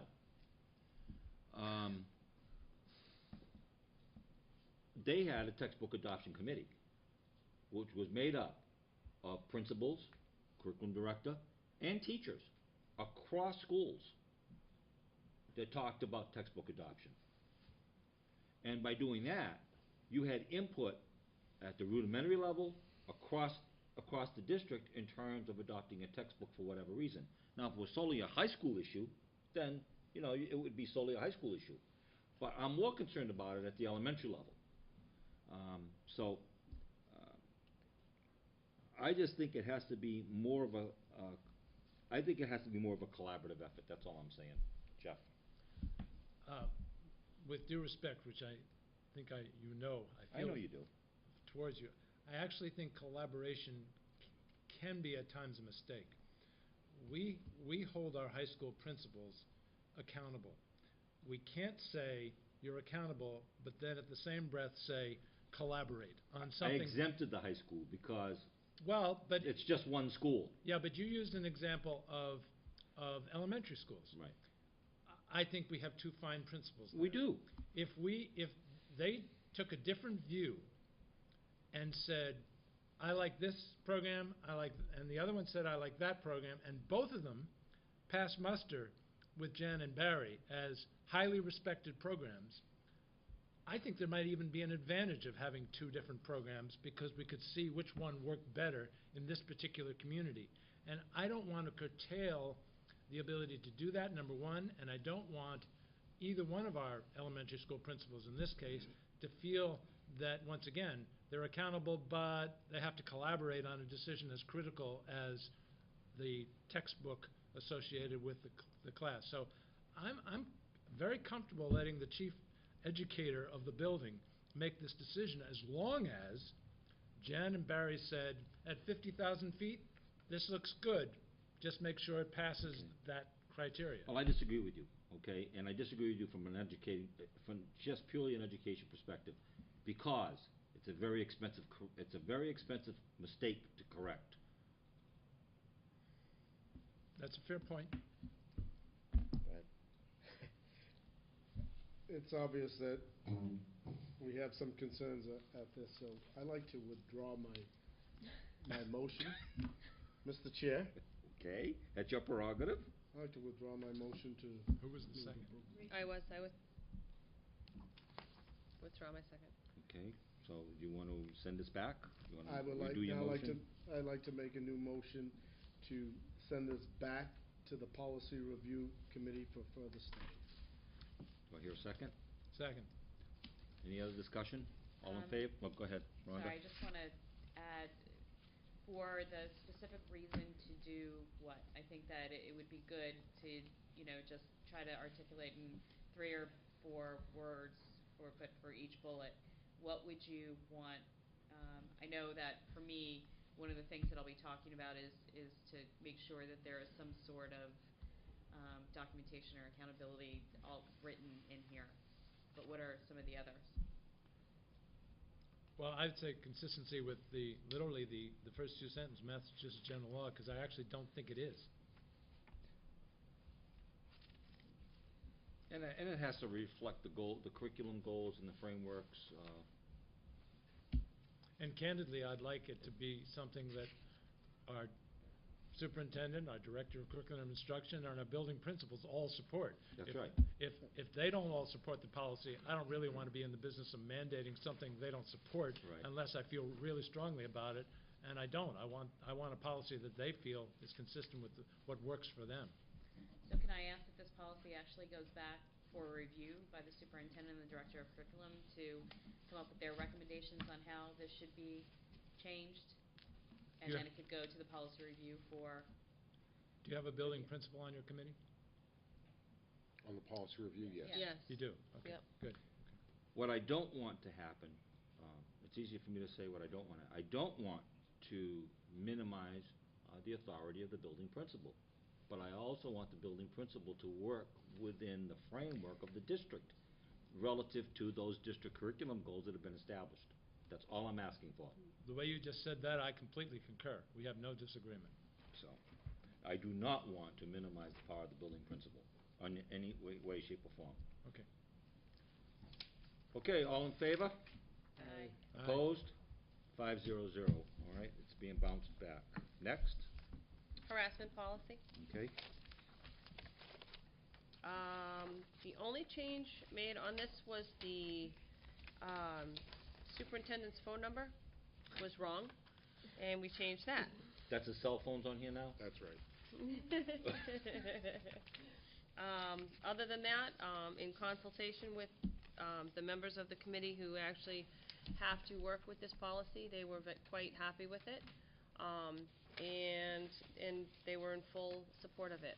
They actually like the policy. It covers their needs in their in what they need it for.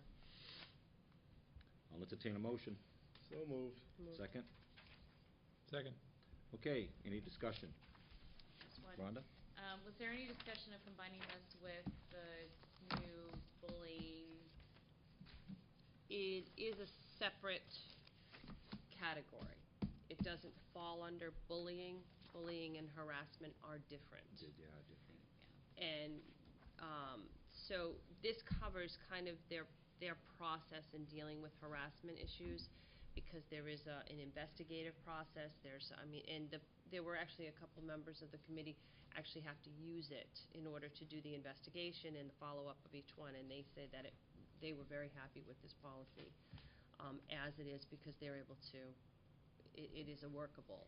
Right. I mean, the only thing that I like about it is that, that a lot of the policies and procedures should be the same that are in the bullying policy also. I mean, you're going to do investigation in that. And I'm going to let Barry elaborate, but I understand what you're saying, because that was brought up, but harassment and bullying are two different things. So you can't really put the harassment under the bullying policy, because it's not the same. And I'll let him elaborate, because I actually had to say, fill me in on this one, because how is it different? But Under the law, it's not the same. under the law, and that's what it falls under. They are separate, bullying and harassment. Barry?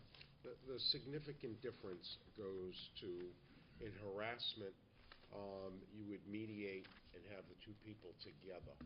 That would not happen in bullying. You have to shield the person that has come forward with the information with the bullying. That's not the case with harassment. So there are significant differences within the law, as well as with the new law, and it is changing. It's not quite formed yet. We have a plan. We don't have a policy yet, because the group wanted to implement the plan, come back at it, retool it, and then perhaps come forward. So we're not ready for a policy on.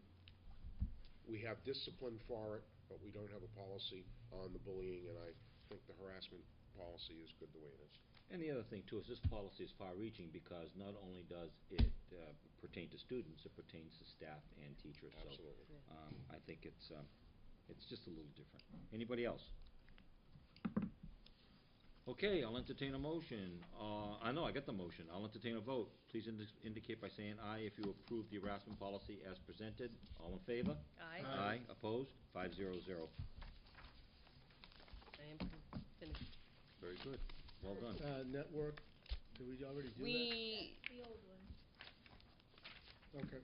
One of them is an old one and one is new. Right. Yeah, we did. Right. Okay, all Yeah, right. we did it. And Michelle reminded me, do we want to vote on the policy on bodily spills? There was a discussion about it, but we never voted on approval on that.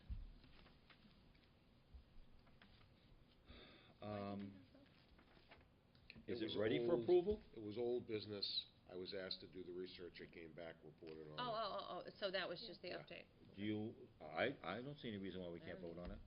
So moved. Second. Okay, any discussion on the bodily spills as clarified? Jeff? I'm prepared to vote for it. I just want to say I spent decades in a situation which was somewhat troubling in healthcare. If it's home healthcare, if it's actually done by the person at home, The law said they can just put it in the garbage, goes out in the garbage can. Doesn't matter how infectious it is, they still can do it, and it's perfectly legal. Why? Because they know they can't enforce it. So they've given up trying to deal with it. Whereas if I did the same thing as a healthcare facility, I'd be in violation of a number of laws and be cited and fined, et cetera, et cetera. It just surprised me that a school system, which is an institution, doesn't have to comply with laws, and it sounds like we're being treated essentially like a home, which is easy. On the other hand, I've been reassured that we're dealing with locked dumpsters and incineration. So while I'm still surprised that the law doesn't require it, I'm pleased with the way we're handling it, and I'm prepared to vote for it. Perhaps it's in loci parente, which is educational law, for that we are in place of the parents. Just a comment, Mr. Chairman. I don't know if there's any consideration for an extra dumpster to your point that is clearly marked hazardous waste only, which is separated from the regular trash, but it doesn't sound like it is required by the law, In correct? the current budget and fiscal condition, it's not something that I would support at this Can time. I add to that Because too? they are expensive, and those dumpsters are expensive. to That's us. like putting a bullseye on it too. I think when people see that, they may Look for think needles. Yeah. It may actually open the door for more problems. And I think that you may have more Good people point. rummaging through the hazardous waste one than you have people rummaging through, cafeteria garbage. Fine, So- trash that idea. Yeah. Burn it. Any further discussion? All Move right. approval. Do I hear a second? Second. All right, any other discussion? All in favor? Aye. Opposed? 500. Next. Just to, before we go on to item number 8, again, I want to thank all of the chairs of the subcommittees. Whether this continues on is entirely up to the new chair. But I think personally that you folks have given over and above, because I asked all of you to do something that has never been done before, to donate more time as your role as chair of a subcommittee. So again, I want to thank you for your time and efforts, and hopefully we can continue on, but that remains to be seen. So again, thank you. WHS schedule and graduation requirements, Mr. Palladino. Him again? Right on time. You won't see me for a few weeks, I promise.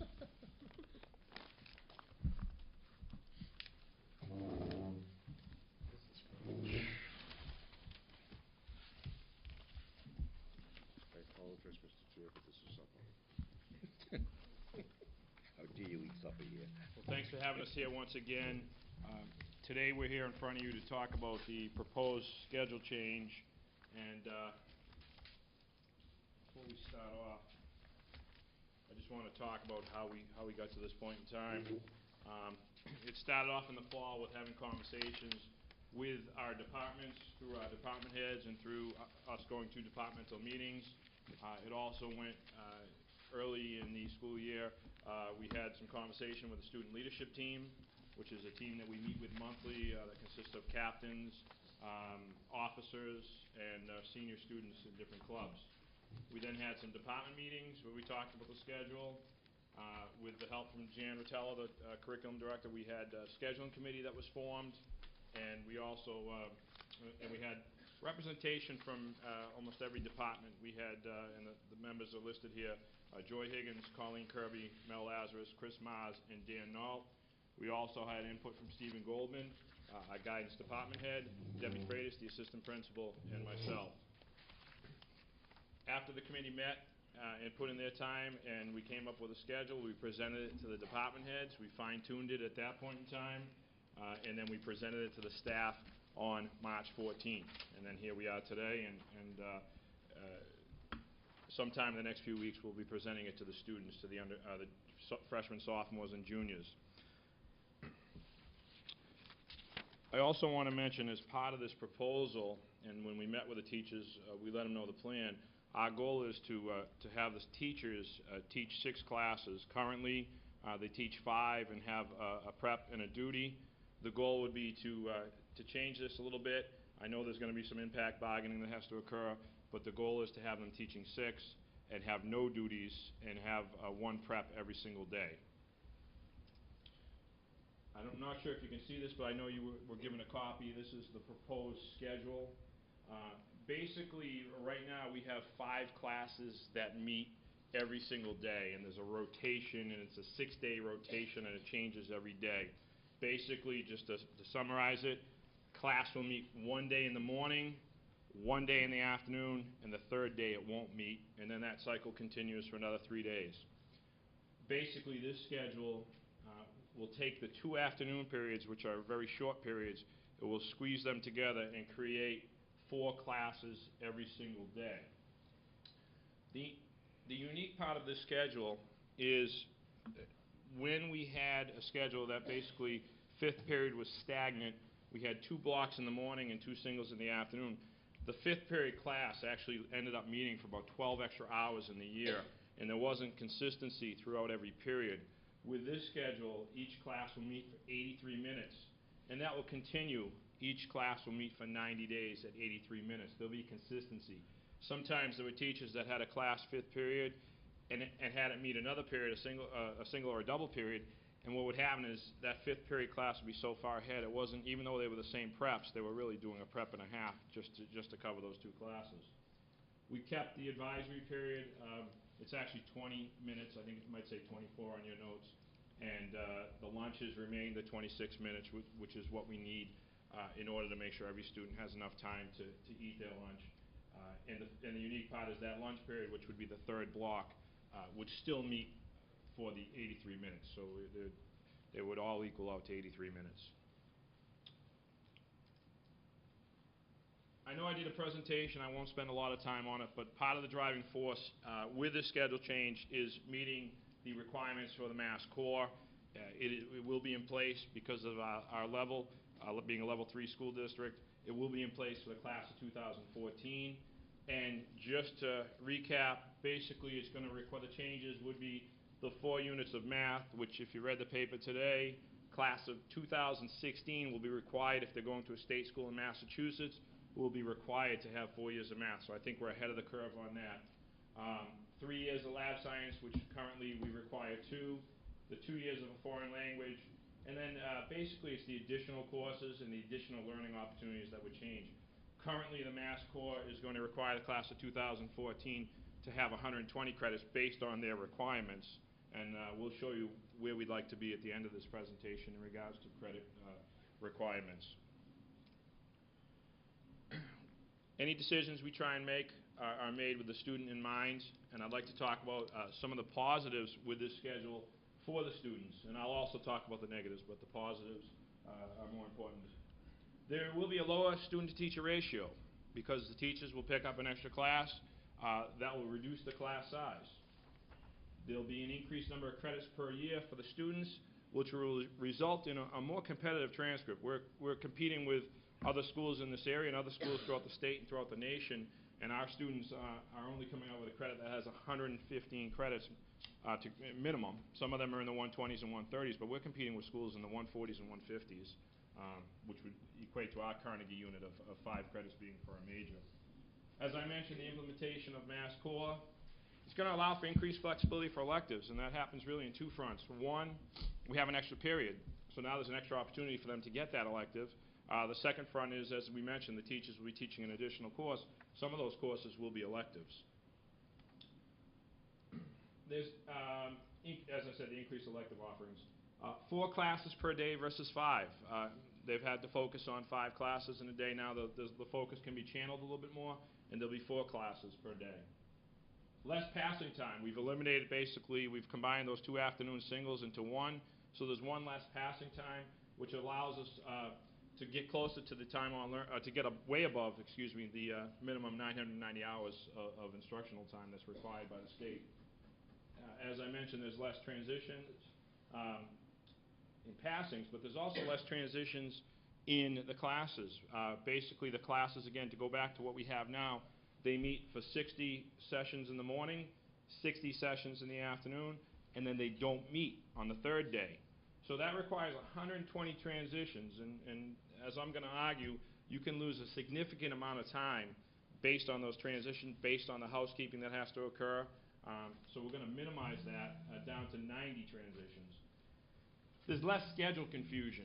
There's a lot of lost time. What day is it? What period? We've got 6 different days that start off with 6 different periods.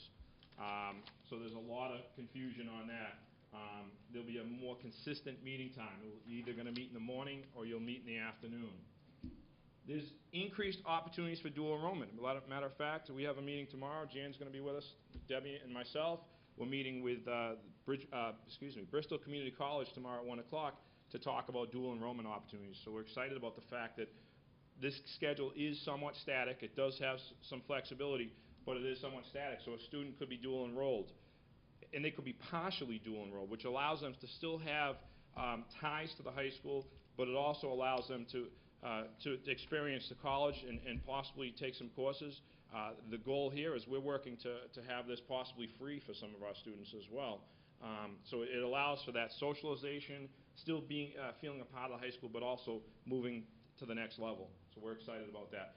Before, based on our schedule, because of the rotation, they had to be fully enrolled in a college and never really come into the high school, or they had to stay in the high school. We're also excited, as you know, one of our goals was to increase the professional opportunities for the school to career program. I've probably said it to you 6 times this year. We have to have availability for a professional building to be open at 7:45, and that just doesn't lend itself to a lot of options. So we're excited about all the positives here. There are some negatives, and I do want to talk about those. You know, we're making a change. Anytime you make change, the students can see that as being negative. There is somewhat of a static schedule, so the students, if they have a class in the afternoon, it's going to stay in the afternoon. It would rotate between 2 blocks, but it's going to be in the afternoon, or it could be in the morning. Classes meet every other day, so instead of 2 days on, 1 day off, it's 1 day on, 1 day off. But we are going to be creative. In the beginning of the year, I know we put out, this is the rotation. We're going to be creative, so we make sure that there's, other than holidays and vacations, the class is going to meet every other day. There's going to be a little less time on learning, because basically we're taking the same frameworks that we have of a daily schedule. Kids come in at 7:40, they leave at 2:10, and we're taking that time frame and creating 8 opportunities versus 7. So there's a little less time. I'll show you the math. And Jessica came in and we worked on that. We worked on that this afternoon a little bit. We're proposing not to have any study halls. We feel, and this is students that I've met with, staff, and of course the administration, that many of the students do not take advantage of study halls. And what we're going to do is something creative, where we're going to come in front of you in June and ask for the students that meet a certain criteria to be allowed to be on senior privileges very early in the school year, and get rid of all study halls. And they would have to meet the very strict criteria to be able to be on that senior privilege list. And the reason we're doing that is, just to foreshadow a bit here, is that we feel it's just in fairness to these kids that have worked hard with the goal of eventually having senior privileges. We may end up phasing that out in a few years, but we feel that that's important to allow them to have that opportunity. So the no study halls is huge. It also helps us out, because part of the deal, if you will, with the teachers is going to be that they won't have any duties. So one of our largest duties as far as consuming staff is in the study halls, especially 5th period. So that's part of the arrangement. And we're going to, as we'll talk about in the last slide, look to increase the graduation rate, requirement, excuse me. Yeah, that's not a negative, that's a positive.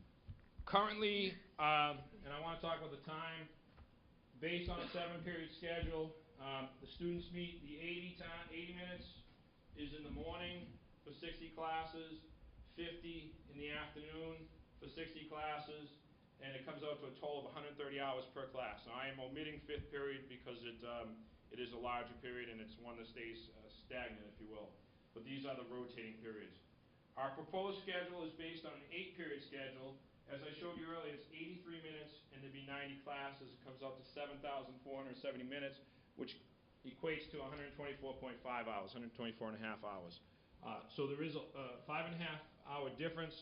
But I would argue by creating less transitions, adding more time in the classroom, we can make up that time over 90 or 180 days, if you will. Currently, as we mentioned, the graduation requirement is at 115. Mass Core, just adding up everything that they require, it's going to be 120 credits. So that's the class of 2014. I'm proposing tonight that we phase in the graduation requirements based on a gradual phase-in, starting with the class of 2013, where it would be 120 credits, and then moving up 5 credits every year to getting to 135 credits with the class of 2016. That would be one of the first classes to have 4 opportunities to have the extra class.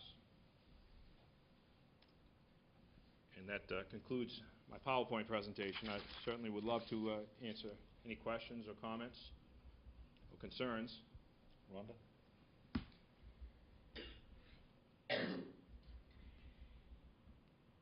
The one question that we had, but I think, Jeff, you'll probably bring it up, just had to do with the period for lunch, that there are going to be students that are going to be split up, or that they're going to be taking a class and then have to take a break for lunch and then going back.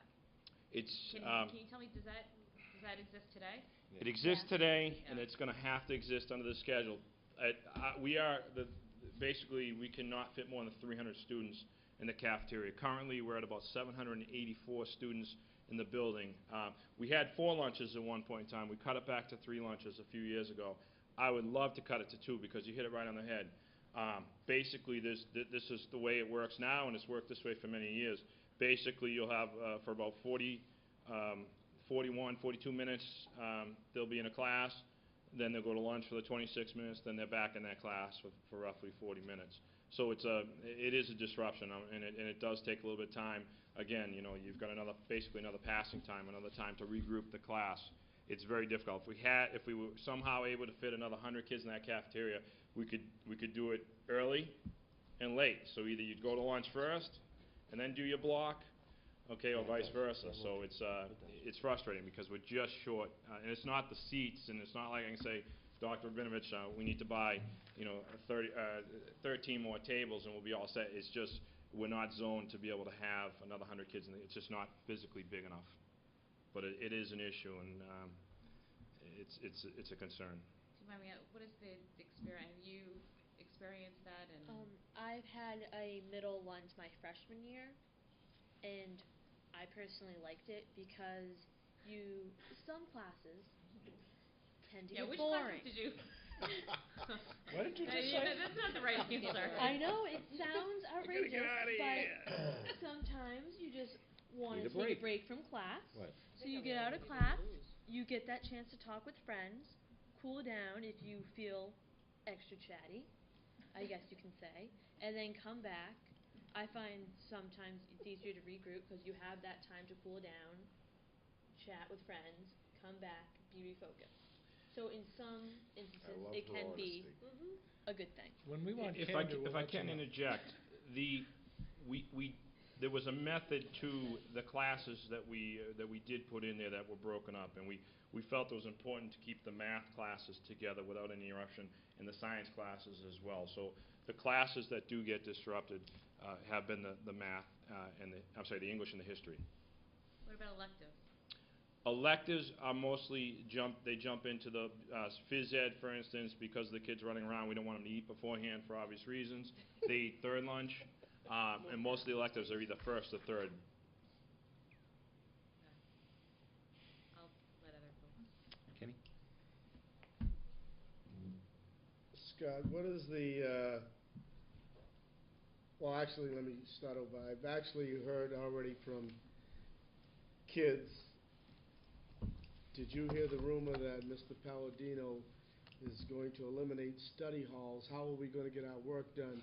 Do you anticipate something like that could affect projects, homework, that some kids that do take advantage of those study halls? Is there any feedback from the students on how they feel about that? I think, well, one thing I'd like to mention is I have a chance to meet with the principals in the South Coast Conference, and half of them in our conference are not going to have study halls next year. The state of Rhode Island has outlawed study halls. outlook? So they That's do true. not, yeah, they do not allow study halls in Rhode Island. So you're gonna see this is the way things are going. I would encourage any of you to come by and we will take a walk through our study halls. And, and Jessica can probably attest to this. Not everyone takes it very seriously. And I think with us being creative, specifically with the senior privileges, and you remember the Honor Society students as well would have those privileges as well. The kids that do take it seriously would be grandfathered into that, whether it be senior privileges or National Honor Society privileges. But unfortunately, in my experience, and I think Mrs. Freitas can back this up, a lot of our kids do not take it as seriously as we would like.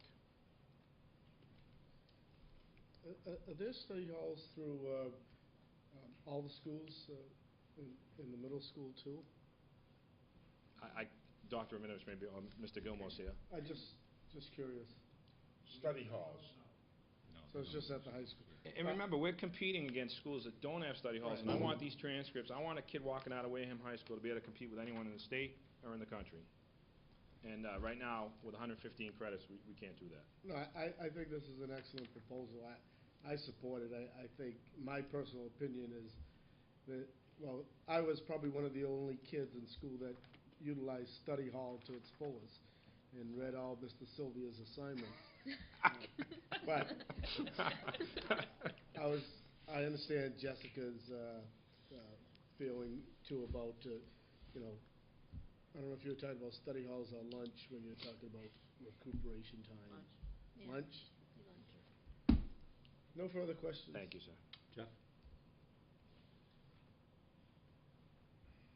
Well, first let me applaud the initiative and not only the fact that you've tackled this problem, but even the process. I think looks like a very healthy way of going about it.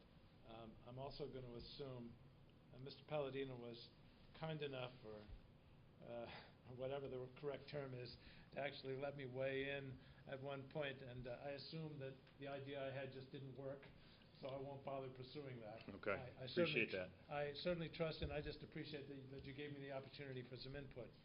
I share Rhonda's point about the fact, the disruption process. Let me ask you, are there any studies that indicate that more learning happens in the morning than the afternoon? Yes. Yes. Especially, yes. Okay, so it does seem to me that the classes that we have 1 and 2 and 5 and 6 are getting the best deal. Yep. Meaning the teachers are getting the best deal because they're getting fresh kids who are learning better. And I would not want to be teaching periods 3 and 4 and 7 and 8. Was there any thought given to literally a full rotation? So you went 1, 2, 3, 4, and then that was be A, and the next one would be 4, 1, 2, 3, and you keep cycling it so each teacher has the benefit of sometimes having morning kids. There was one of our goals, and I agree that, you know, the more conducive, teenagers are going to be more conducive to learning before lunch. The concern is that we also wanted to allow for students to be dually enrolled, the school to career in the afternoon, as we talked about. I think what it requires is the teacher in the afternoon to change the repertoire a little bit. The repertoire would be a little different in the morning than it would be in the afternoon. Certainly the engagement is going to be the issue in the afternoon that you've got to work through. But I would argue that our teachers can handle that. We've had a somewhat static schedule before, and don't get me wrong, and Dr. Sylvia can attest to this because he was there. I had to put on a different show, period 7, and you remember, especially on a Friday afternoon, than I had to put on a Monday morning, period 1. And Christian, you were in my class, so he remembers. So it's definitely going to require, again, some change amongst the teachers. But since we're talking about the teachers a little bit, the other piece that, and because this is really a student-driven decision, but the other piece is, and the scheduling committee helped us out with this, there would be a rotation. So in other words, if your planning time was in the afternoon and it happened to be in the afternoon, you would also have a morning time as well the next day. So there'd be a rotation here. The other piece that I didn't mention is the goal is to provide common planning time by department as well. So that's really a little teacher-driven outcome. But certainly having the time for, basically the only time the departments, because we talked about the lunches, the only time that they have together is the lunches, because the lunches are geographically located by department. But now they'll have that common time as well. So I think we've got a commitment from the curriculum office to help us out with some professional development. We met with some folks from DSAC from DESE on Friday, and we're looking forward to working with them. So there will be some professional development, and certainly that's going to have to be part of it, because there is going to be a change, and the afternoon's going to be different. I'm thrilled to hear about the common planning time. I think it's critically important, and I applaud the fact that you've put that into the schedule. Could you put the negatives back up briefly, please? Frankly, some of the negatives didn't seem all that negative to me. Me too. Some is positive. Depends on perspective. That's why he said negative for Usually students. Negatives actually To the came out of students. the Negatives for scheduling students, committee. Well, even, Yeah. change, yeah, adults, students, everybody has a problem with change, but I think we can sort of generically say life is about change. So Sure. you're preparing them for real life, which Right. is filled with change. The static schedule to me is a neutral thing. It's neither negative nor positive. It just is. Classes meeting every other day. Yeah, I mean, frankly, that's the semester issue versus the AB issue, and we talked about that a little bit. I'm going to skip over the last time I'm learning. No study halls. I'm not sure that's a negative, frankly. Students Well, I'm not saw even- that as a negative. Yeah, okay, fair enough. Yeah. I mean, it was downtime for them. It's basically. Increased graduation requirements, I'm not sure that's a negative for a student, because as you point out, it beefs up their transcript. Well, the reason that that was seen as a negative is because there are kids that just get by the skin of their teeth at the 115. Although one would argue you're giving them another opportunity, so it should be a moot point. Exactly. But the less time I'm learning, I'm trying to deal with the numbers. The day is the same length, correct? Correct. Okay. You've eliminated study halls. Advisory and literacy exist today, correct? Correct. So that's not a change. Right. Lunch exists today, so that's not a change. So it's impossible for there to be less time on learning. Mathematically, it's impossible. Well, you've got the fifth period issue. That's a very large period. So we squeezed that down a little bit and taken time from there.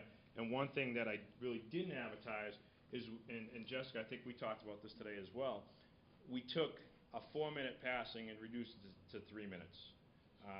As we've talked to many of the students and many of the staff, 4 minutes you can get from one point of the school to the polar opposite point in less than 3 minutes, and our traffic isn't as much of an issue. So we've taken some minutes there as well. When you did the math on another slide, were you counting study halls? I was just counting the new schedule. Exactly. I think you technically calculated study halls as a time on learning. I counted that. I did it by classes. Let me. Jan's shaking her head, saying, my point is, because I think I can't figure it out mathematically. I think there's got to be more time on learning, Yeah. and I think if you really dig into it, I'm talking about class time per period. Yes, there's more time on learning. I'm not going to argue that. That's all I care about. What I'm concerned with, and Jan, you can help me out with this, we need to cover the curriculum in said number of hours. So the concern is there are roughly 5 less hours per class, or per period, if you will. Over the course of the year. Over the course of the year. But that's considering fifth period. No, this is not, these numbers are based on a rotating period. Again, I took kind of fifth period out of the equation, if you will. I don't want to spend a lot of time on it. It's not important. I think I applaud it. I'm going to vote for it, but I still believe there's more time on learning. In the total picture, there will be, because study halls are eliminated. Exactly. Time on learning is not an And that's issue. what I care about. Okay, Thank you, thank Mr. you. Chairman. Rachel? Just a couple of quick things. I actually like the elimination of the confusion. Yes. Being a parent and listening to the comment, my kids are always constantly trying to figure out what the rotation of the next day is. So is the principal. And it's funny because I'll see their Facebook status. Anybody know what tomorrow is? So they don't like it when I go in and just fill in numbers, just to mess with them. But study hall. If they're anything like me, useless time, and only time to get in trouble. So I have no problem getting rid of that, and I just speak with personal experience. We could leave the school. So my study hall was spent at the mall or at McDonald's. So, yeah, we were allowed to leave back in the old days. Just a quick, I'm just going to ask you because you guys are the experts. When I see 83 minutes, I know that at college I may take a 3-hour class. We have a couple little breaks and stuff. How is the attention for kids? I mean, is there a point when all they're hearing is blah, blah, blah? And part of it is a good thing, I think, because if you're not getting something and you need a little more work, you're not having to break for the day and get back to it another time. You're able to maybe complete that. But so I see a good, but I also see, is there a blah, blah, blah Again, moment? it's, we're doing it now. I mean, we're 80 minutes now. We're adding Yeah. 3 minutes, so it's not really a change in that. Yeah. But I think you have to differentiate it. You can't just do a straight lecture for 83 minutes. Otherwise, yes, you will So have it is that more the phase out. creative, you Yes, get the and again, we're gonna, even though technically we're doing blocks now at 80 minutes in the morning and roughly 85, 88 minutes in fifth period, Yeah. we're still going to do some professional development because now we're going to total blocks. And but you do have to change it up. You've got to have 5, 6 objectives that you wanna meet for that class, and it can't just be a straight lecture. They will phase you out. And then I just want to also say that I now have to sleep with one eye open because my children found out about more classes, and they said, if you vote on that. We might be able to pause the So camera. I kind of laugh. I'm like, okay, I'm sleeping like that.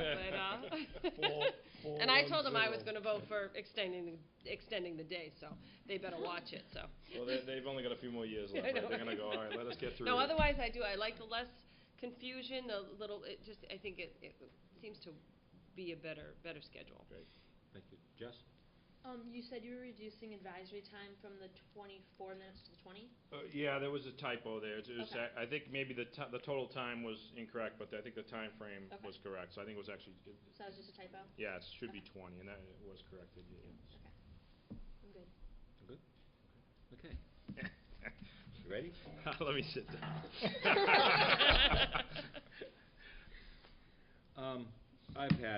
I got to be honest, I've had quite a few conversations with Scott, both at the subcommittee level and in his office, and he knows that I am an advocate for block scheduling. I just don't happen to be enthused about this model of block scheduling. I much prefer the Copernican semesterized model, and it would solve a lot of your problems. But I understand that this is subject to change at any time, so you know what? Let's get it started. Let's see how it works out. But I'm going to tell you, some of the things that you would get with the Copernican model that you're not going to get on this is, down where I was, there was no interrupted classes during lunch because I had 45-minute electives, and all of the 45s took second lunch. So they went to a class, 45-minute class, went to lunch, went to another 45-minute class after lunch. So we scheduled all the 45-minute classes second lunch. So you never had an interrupted block schedule that period. So there's a lot of it, but I'll tell you, in terms of this rotation, I'm sure you figured it out. I personally don't know how this rotation is going to facilitate dual enrollment, but no matter how you slice it, the 1 period, 2nd period, 5th period, and 6th period teachers got it made. They get over 100 minutes a day prep time if you include their lunch, and they never get an afternoon class.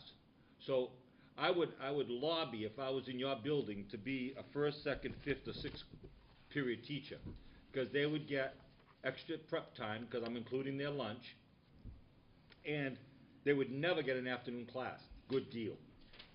So I would look at that if I were you. They're going to have one. Let's just take day A. They're going to have one prep on that day. I understand, but Okay. It includes lunch, Right. because they're free that period. If it's They never teach that period. So Right. But they'd be teaching period 4 if they had 3. no, off. I understand that, but Okay. they're still going to have over 100 minutes prep. If you If you count add their lunch. Right. Fair enough. Okay. So and again, I don't know how that's going to affect dual enrollment, but you know what? That's for you to decide. What I would like to see though, as I said before, I'm not enthused about the flip-flop. I'm not enthused for a variety of reasons that we've talked about, and I'm not going to prolong the meeting by telling you all the reasons why I think a 4x4 Copernican model is better. But I'm not principal at Wareham High School. You are. But I would say that we should get off this Carnegie units as soon as possible.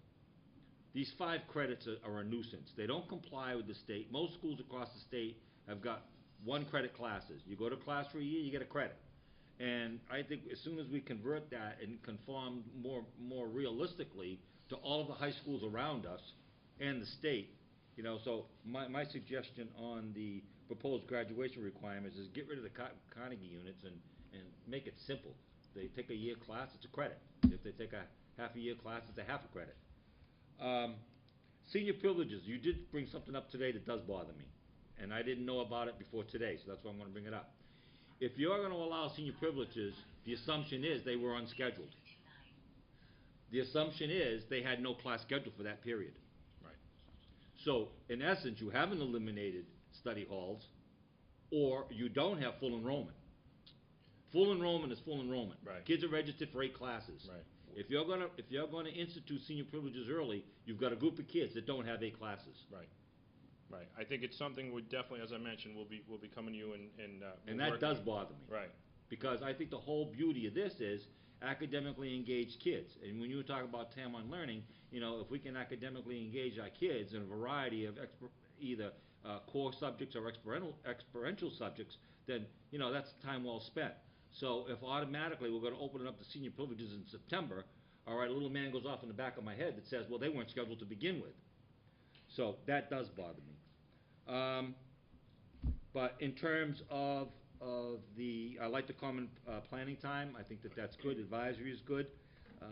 And like I said, this rotation, that's a housekeeping thing. I mean, if it works for you, fine. But we'll see how. I'd like to see how this thing goes after a year. Yes. Because I'm still convinced that in terms of learning for children, 4 subjects at a time is a lot better than 8. And I will hold to that, and no one is going to convince me, and I've done extensive research on it, that isn't a better model. But it may not be better for Wareham High School at this particular time. I trust your judgment, and I will vote for it. And if I could just touch upon, because that is still something we're looking at, and again, as I said, I may be in front of you in June. My only thing is, I look at a kid like Jessica, and she's going to be taking 3 AP courses, and she's probably one of the small percentage that would take advantage of a study hall.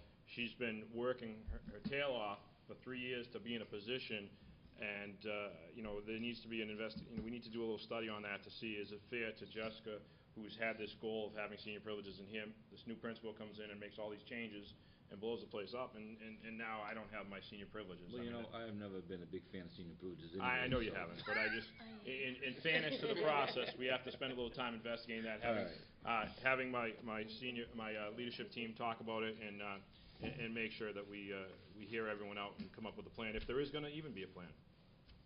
Okay, anything further to be said on these? Well, let's take one at a time. Let's talk about the schedule. Let's vote on the schedule. Well, actually, we don't even need to vote on the schedule, to be honest with you. But let's do it just for the sake of, for the record. Does any more discussion on the block schedule? Seeing none, I'll entertain a motion to accept this block schedule as presented by Mr. Palladino. So moved. Do I hear a second? Second. All right, any further discussion? All in favor of the block schedule as presented by Mr. Palladino indicate by saying aye. Aye. Opposed? 5-0-0. Graduation requirements, it's been phased in, as you can see. At current, it's 115. Class of 2012 will be 115. Class of 2013, 120. Class of 2014, 125. Class of 2015, 130. And maybe we can convert that to single units at some point in time. Do I hear a motion on the graduation requirements? So moved. Second? All right, I have a second, a motion and a second. Any discussion on the graduation requirements? Jeff? Just quickly, I don't think Mr. Palladino had the opportunity to respond to this issue of simplicity versus Carnegie units. Do you have a response? Well, I can echo the sentiments of Dr. Sylvia. In my previous position, I was in charge of the night school, and a large number of schools geographically close to Wareham do use the Carnegie unit of 1.5. It's certainly something we can investigate. It does make things a lot easier. It's a lot more simplistic, if you will. So it's definitely something that we've talked about. Something that I'm sure the technology would support it. It's just a matter of reconfiguring 5 equals 1, 2.5 equals 0.5. It's semantics, really. It should be an easy switch. Okay, thank you. Any other discussion? All in favor? Aye. Opposed? 500. Thank you, Scott. Thank you very much. Thank you, Debbie. Come on down, Howard. Mr. Gilmore, He's still here. and he's still awake. We haven't put you to sleep yet, Howard. Thanks, Scott. Thank you.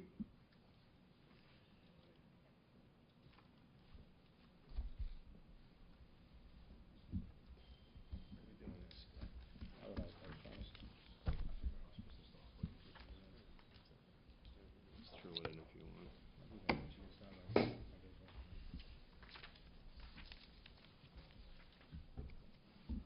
These are updated. Thank you.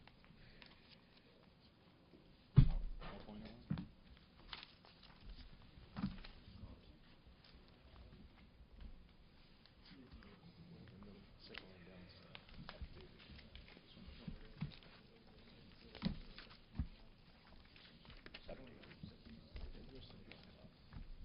All right, boss, you're all set. Thanks.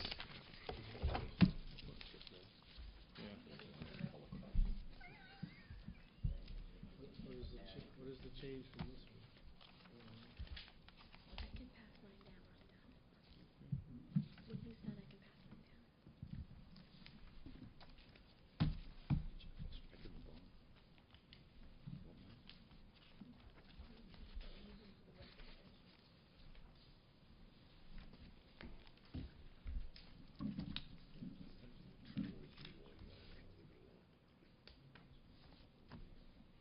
You're all set, just enter this.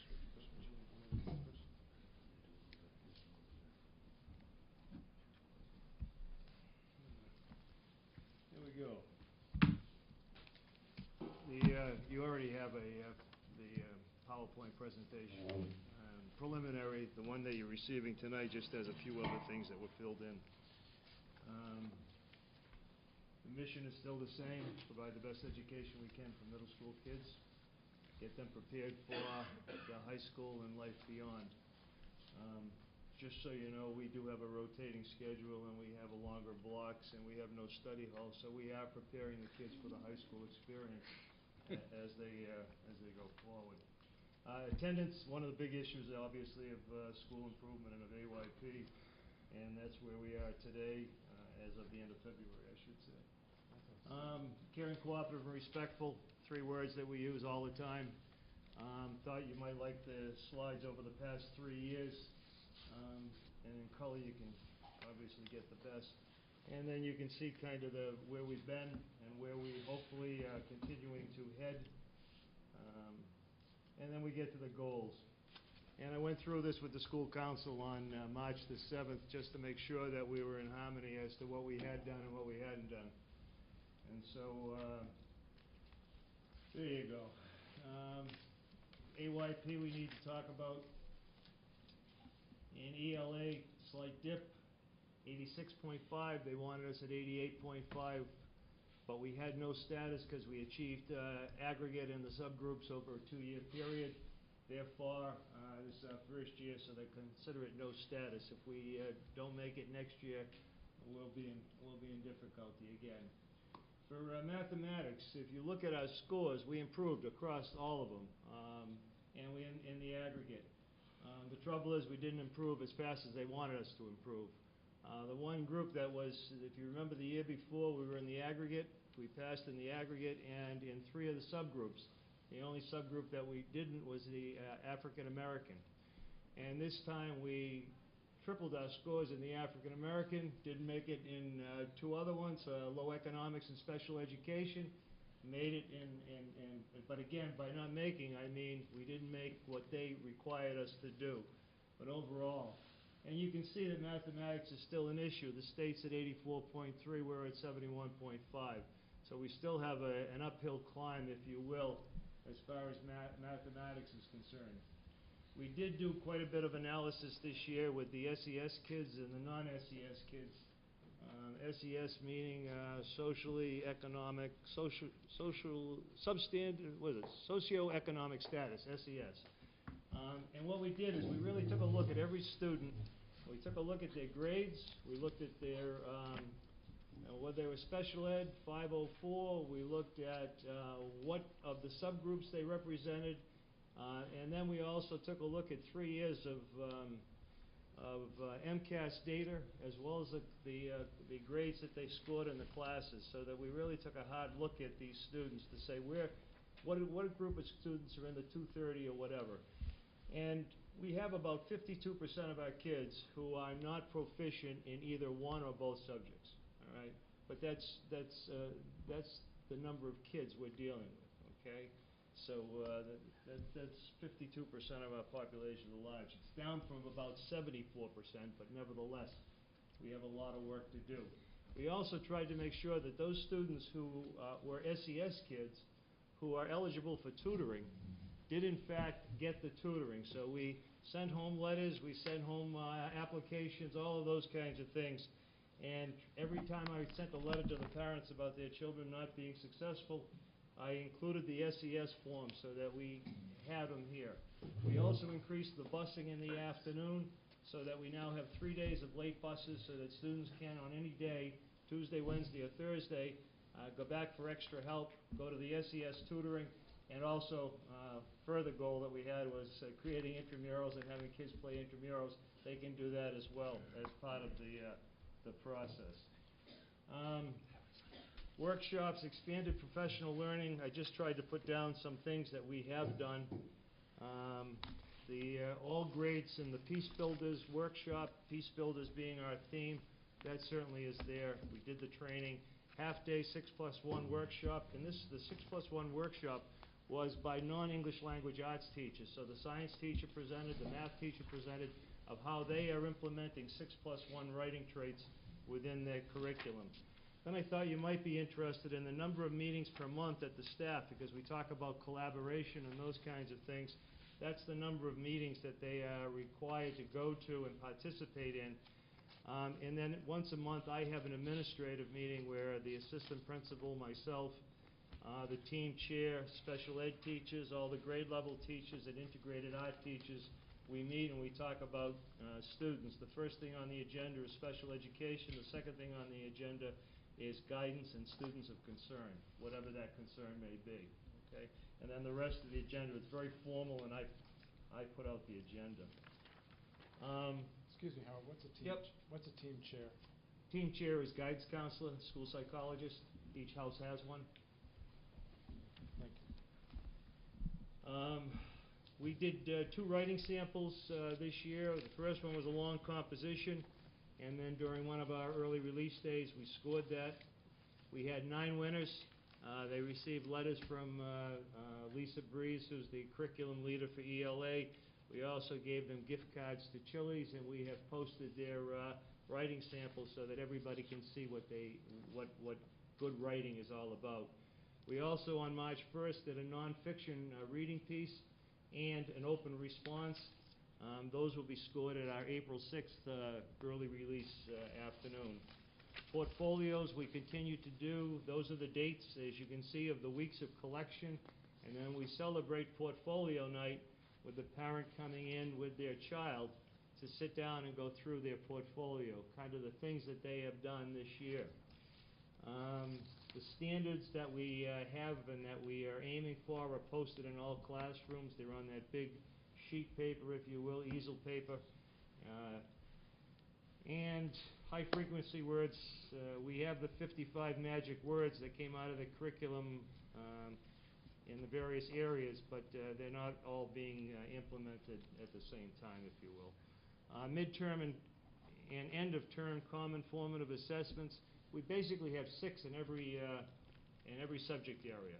Okay, so the thing now is that we need to take a look at, are they high enough in expectations, and is there rigor with them? In math, we did pre-assess the kids in grade 5 coming into grade 6. The common assessments we do have in place. We are on target for all students in grade 8 to take Algebra 1 next year.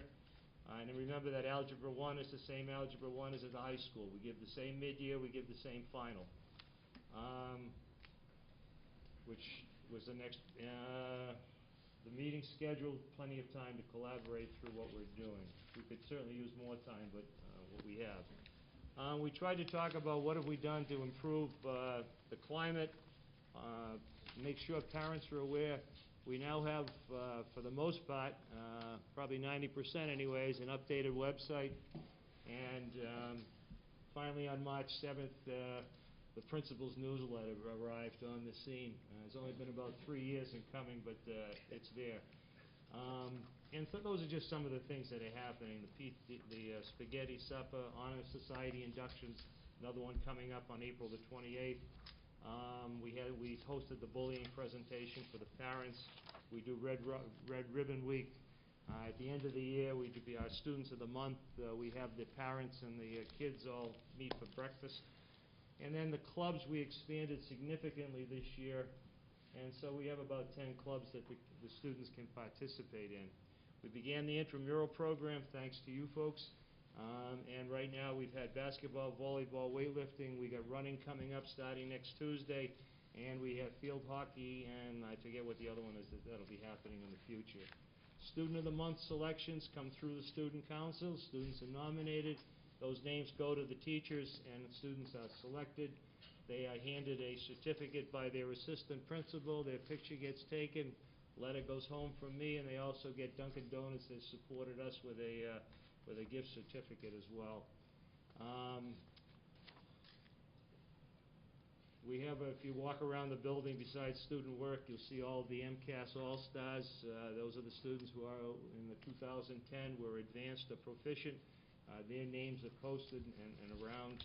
We put up on the Nobel House and the Douglas 7 second floor, there were practically no bulletin boards, so we took the spaces in between the lockers that was large, and we have put up bulletin boards so that student work may be up there, as well as the MCAS, as well as the praise notes that we're trying to get more and more staff to use that praise kids for doing good things as they go through their day, and that's part of the Peace Builder program.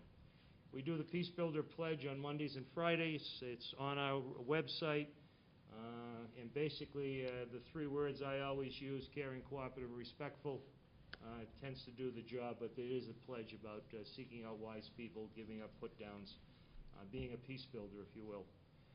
The Honor Society has their thoughts for the day. The kids come down and do that on Tuesdays, Wednesdays, and Thursdays.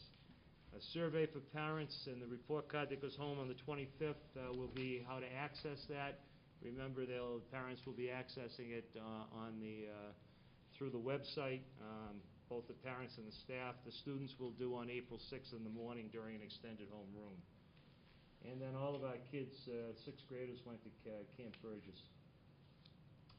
5 to 6 transition program, we expanded it. We now bring the kids up here. We do a parent night.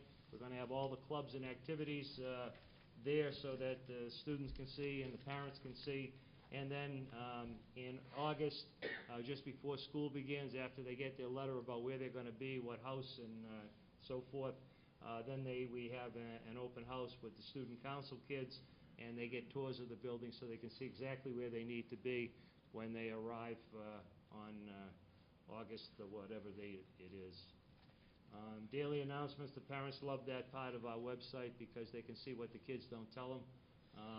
So what's happening, the things that are being, and then the bullying, we said we would be working on an anti-bullying program, but in fact, that's a district initiative, and we're part of that district initiative. We did request, Bob asked us to send in if we had any requests for Mark, and so I sent in for the 3rd week in September, figuring that would be great to have it for the students. I get a response back from him that, how does January the 13th of 2012? So I assume that that's the first time, so we may have to go to our own on the 3rd week in September and do them in February.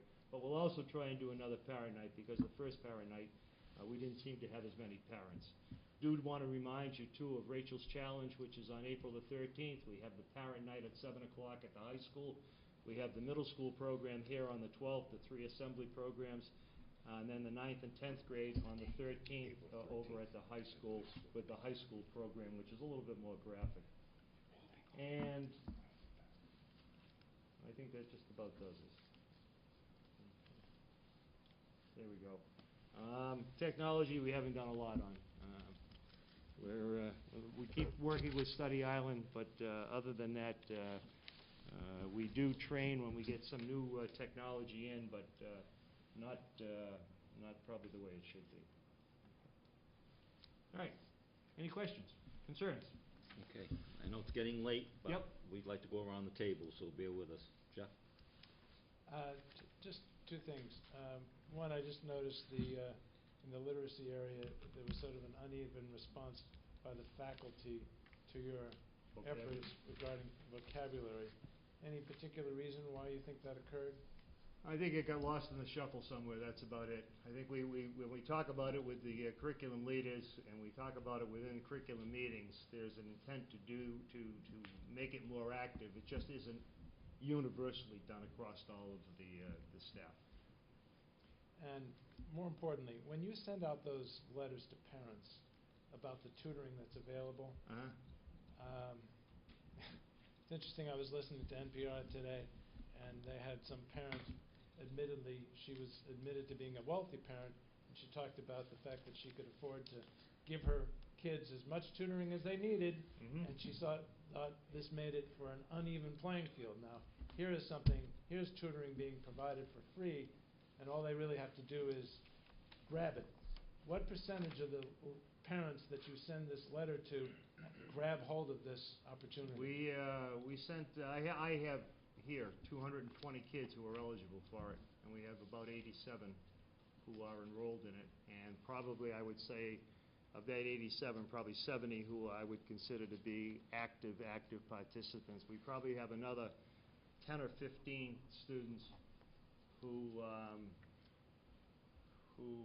get their tutoring services, because we're only one of the vendors, so we got probably another, I want to say probably half a dozen to a dozen kids who are probably getting it through Learning Styles or one of those places.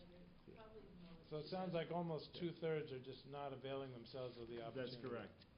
Now remember that some of the kids have the equation had to be their socioeconomic status, and then on top of that, the student was not proficient. And some kids were within 3 or 4, and their parents said, that isn't worth it, I'll just have them come back after school, or our academic blocks, when we have support block, that the students are being worked with there, so they didn't avail themselves of the tutoring. So there's a whole varied reasons, and then some just didn't do it. Absolutely. Thank you, Mr. Chairman. Rachel? I don't have any concerns. I just love the fact that in the middle school there was such a push for creative writing, and it definitely lit a spark in one of my kids, and it is continuing. But it really became apparent in the middle school, and it just was such a great thing. So thank you for that. Jess? I'm good. Rhonda? Thank you for your presentation tonight.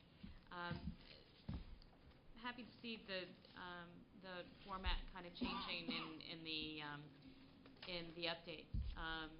Of course, I would like to see, and I think that Bob's I sound like a broken record, so I apologize. But when I'm taking a look at the goals and objectives, and I see things like expanded professional learning to improve literacy skills for all students and improving math skills, I would love to be able to see at the end of the year report or going into next year's goals by how much, by what, and then some sort of measurement. It's something that when I'm taking a look at the indicators of accomplishments and then the action taken, I applaud all of the work that's going into it, but I'm still struggling with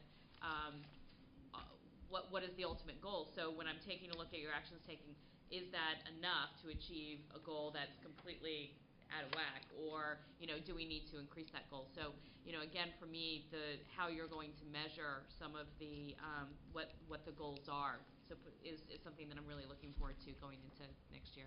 Okay.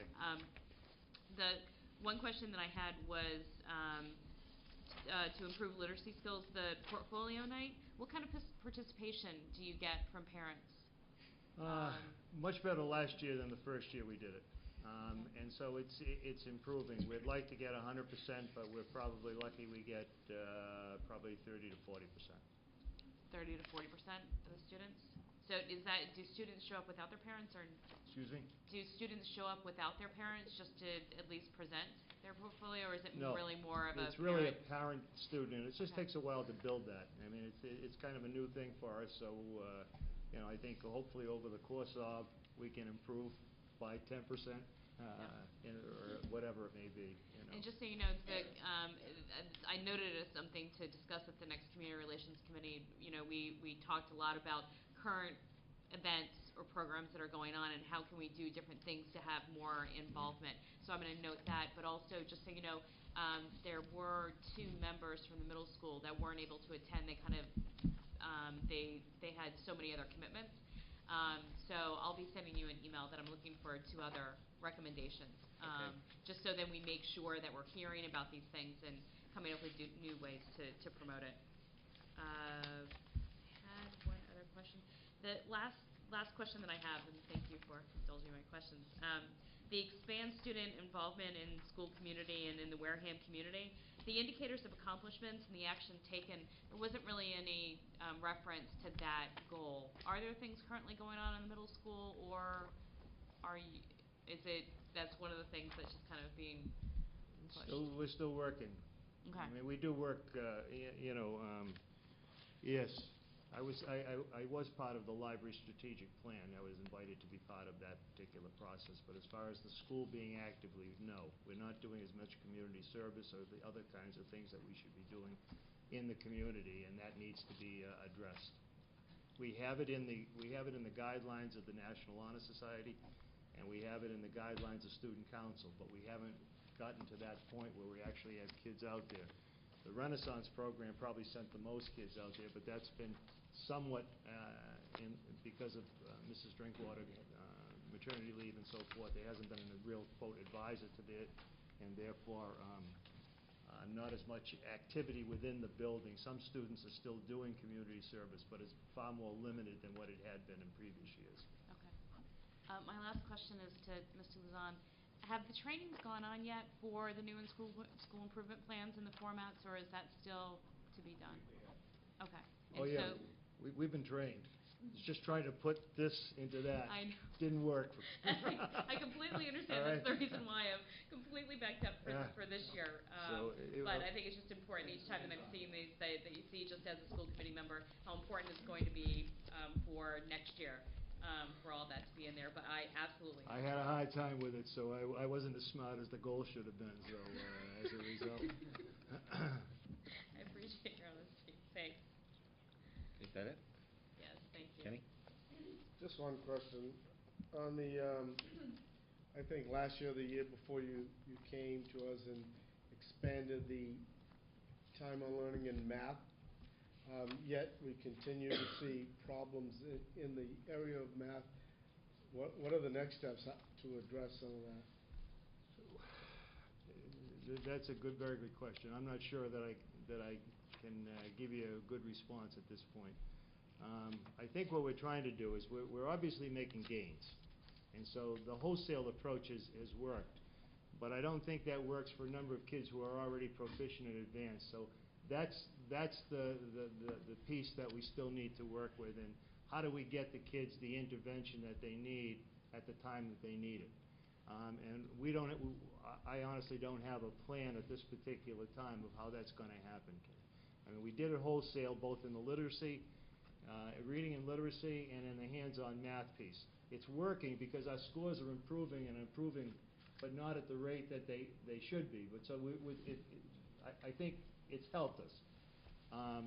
But I think we have to do a better job of saying, you're the person, doesn't have the skills, and this is what you need to do. You need to be after school. We need to make sure there's a parental commitment for that to happen as well. And here's our commitment to you that we're going to get you where we need to get you.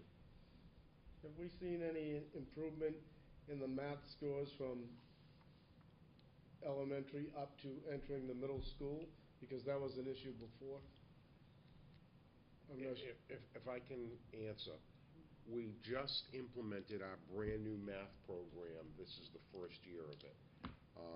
We really believe that we will be seeing improvements in those scores, starting with this set of scores and from this point on, which should help the middle school because they won't have to remediate as much as they had. As well as that, this summer, there is a math curriculum committee that will be working, looking at grade 6 through 12, right? 5 through 10. 5 through 10. They've actually started. So, And fair enough. the real intent would be to, as we go on, is to get us back to where a middle school should be, so that we can give kids greater experiences rather, I mean, they have a pretty academic day, other than the day that they have PE, if you will. It's a pretty academic day.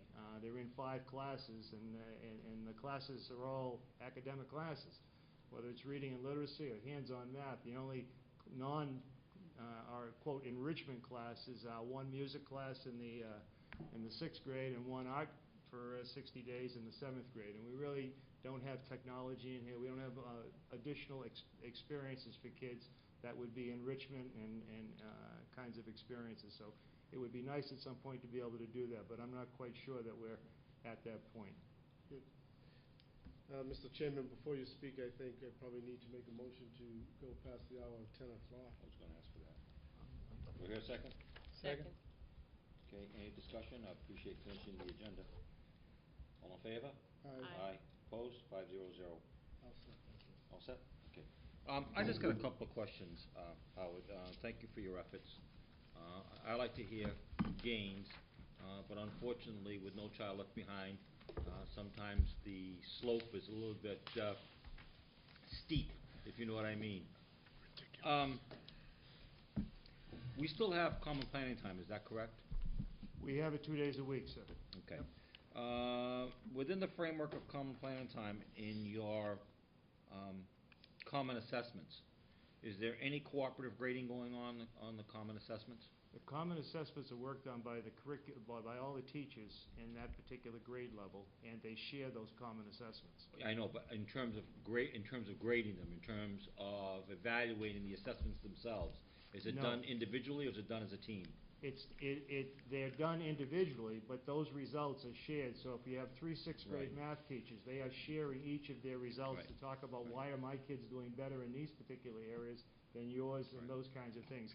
I think the other question that they're struggling with is, are their expectations high enough Okay. at that particular grade level to get us where we need to be algebra at grade 8? The only thing that I would suggest looking at in the future in terms of utilizing those common assessments is to implement, and you could phase it in, a system in which you would have cooperative evaluation of those assessments. Because I think, especially when it comes to writing or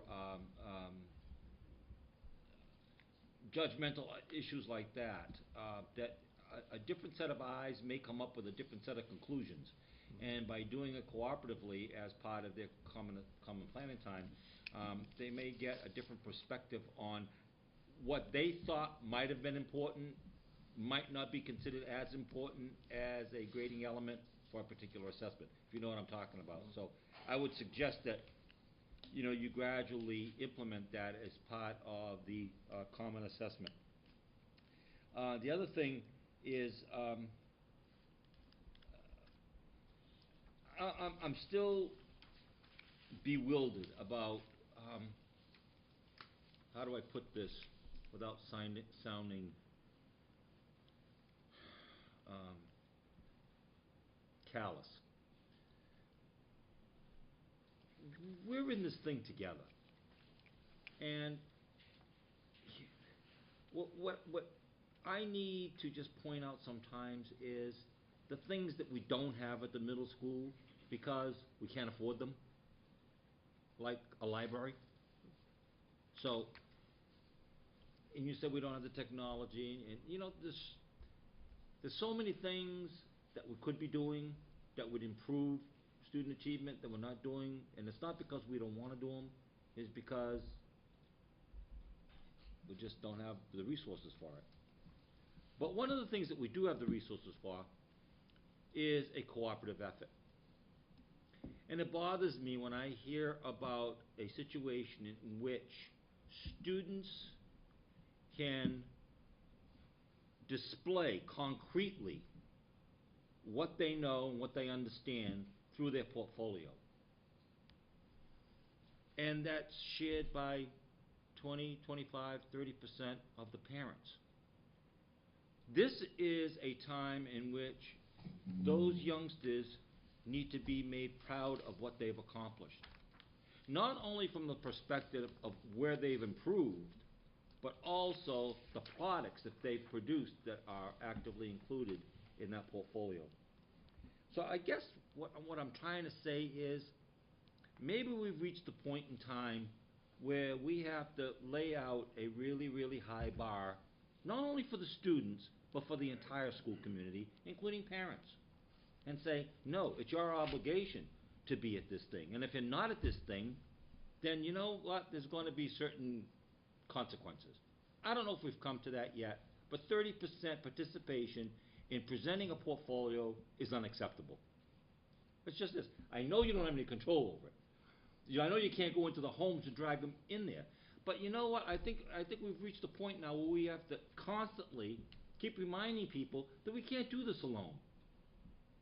That we have to not only extenuate the positive, just as we have to conform to the rules and regulations that provide for a safe school, and rewarding academic achievement, whether it be through a portfolio presentation or a presentation. There's all kinds of different ways in which you can do it. You've been around just as long as I have, so you know how to do it.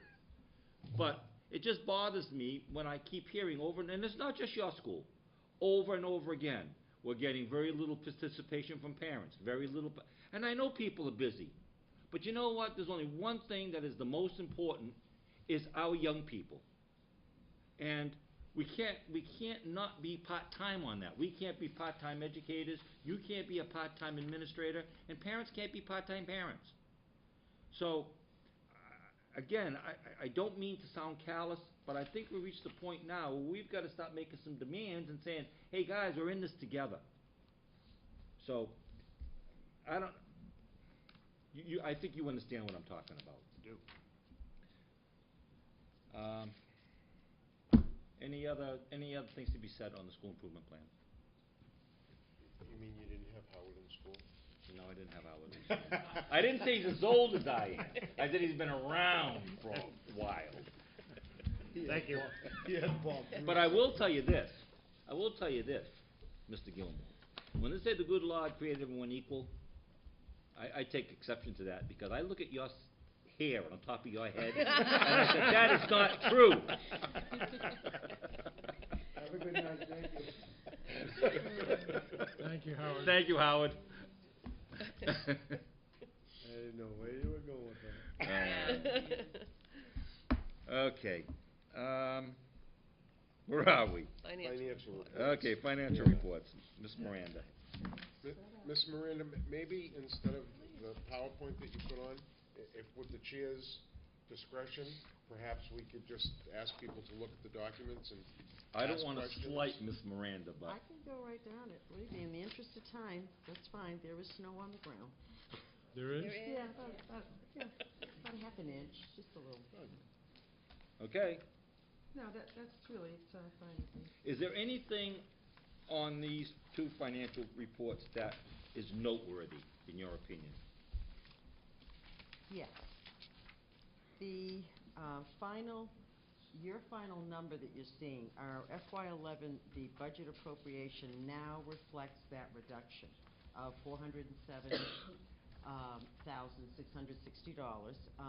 So now our actual, appropriated budget is $26,116,092 as opposed to $26,523,752. Which affects So percent that's remaining. at the very end. Yeah. Okay. So we've actually been able to do all those transfers and did all the accounting, things that needed to happen. The really, you're going to see there. We've got, for example, in administration, overall it's only a .036. If you really combine all those accounts variance, that's really nothing to be concerned about. You go into instructional leadership and technology. Principals and department heads, the variance is 3.23, but again, we reorganized, you know, the variance you see in the curriculum leaders and department heads is just reflective of that reorganization that we did this year. And again, in the tech office accounts, same thing. We now have a tech coordinator that is budgeted in that line, so that percent is always going to be pretty much off because that position didn't exist in that line previous years.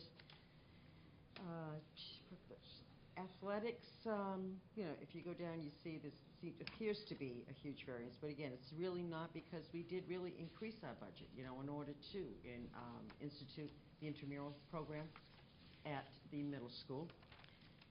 And also up to professional student services. Some good news to offset what it looks like not good news.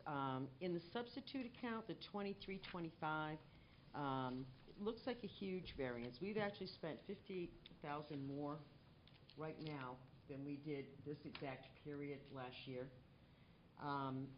And we really have actually worked with Michelle. What we've really uncovered here is we are having an unusually large number of long-term assignments, and that comes about because we've got a high incidence this year. Teachers being out over a period, whether it's 2, 3, 4, 5 months, you know, illnesses, family leave, and it's high this year. It really is high, and that has really, you know, really accounts for a good chunk of money there. And also, again, we still have the professional development, you know, charges that have been charged to the regular sub-account. The good news is we installed and we now have an electronic staff attendance system-wide system. It was installed in the business office. Basically, 2 of the staff in the business office are going to be sort of converting, because we're in paper mode. We've been in paper mode with really keeping track of attendance, so now we actually so this period of time from now to June, my office will really make that transition and get everything set for this year, and then starting July 1, the attendance secretaries in the school will train them in June so that they will be able to. And having that program is going to make it a lot easier to tweak through some of this data when, okay, you've got X number of funds that have been charged to this, you know, and it should, because at least we'll have another source that we can sort and do all that stuff with that we really can't do right now. So that's good news. I mean, unless you have any specific questions about the LEA, right now, operations and maintenance overall, it's a 2.13 variance in last year to this year. I have seen more of a drain on the heating and the utility accounts. You know, this winter's going longer, and not as good as it was the previous year. So if we really kind of jump ahead to really the bottom line, the total LEA variance is really 3.03. When you look at the bottom line figure, it's 1.58. You know, basically more remains in our budget right now than we were last year this time in FY10. That's it. Any specific questions? Jeff? And I'll direct this to whoever wants to answer it. What would happen if the substitute account was empty, or you could predict it was going to be empty by the middle of May or the beginning of May? Would you, for example, say to the building principals, sorry, you're going to have to find a way to manage without them? Is that a theoretical possibility? It really isn't. In the interest of safety, you can't do that. You know, you have X number of teachers in the building, X number. Right now, even if you have a para, you know, cover for a teacher, there's still some monetary that has to happen. I thought that would be your Yeah, answer. I So think therefore, what I would say to principals, though, is that let's try to be as creative as possible. You know, if you can somehow arrange, even if it's for a half day or something, you know, really analyze the schedule.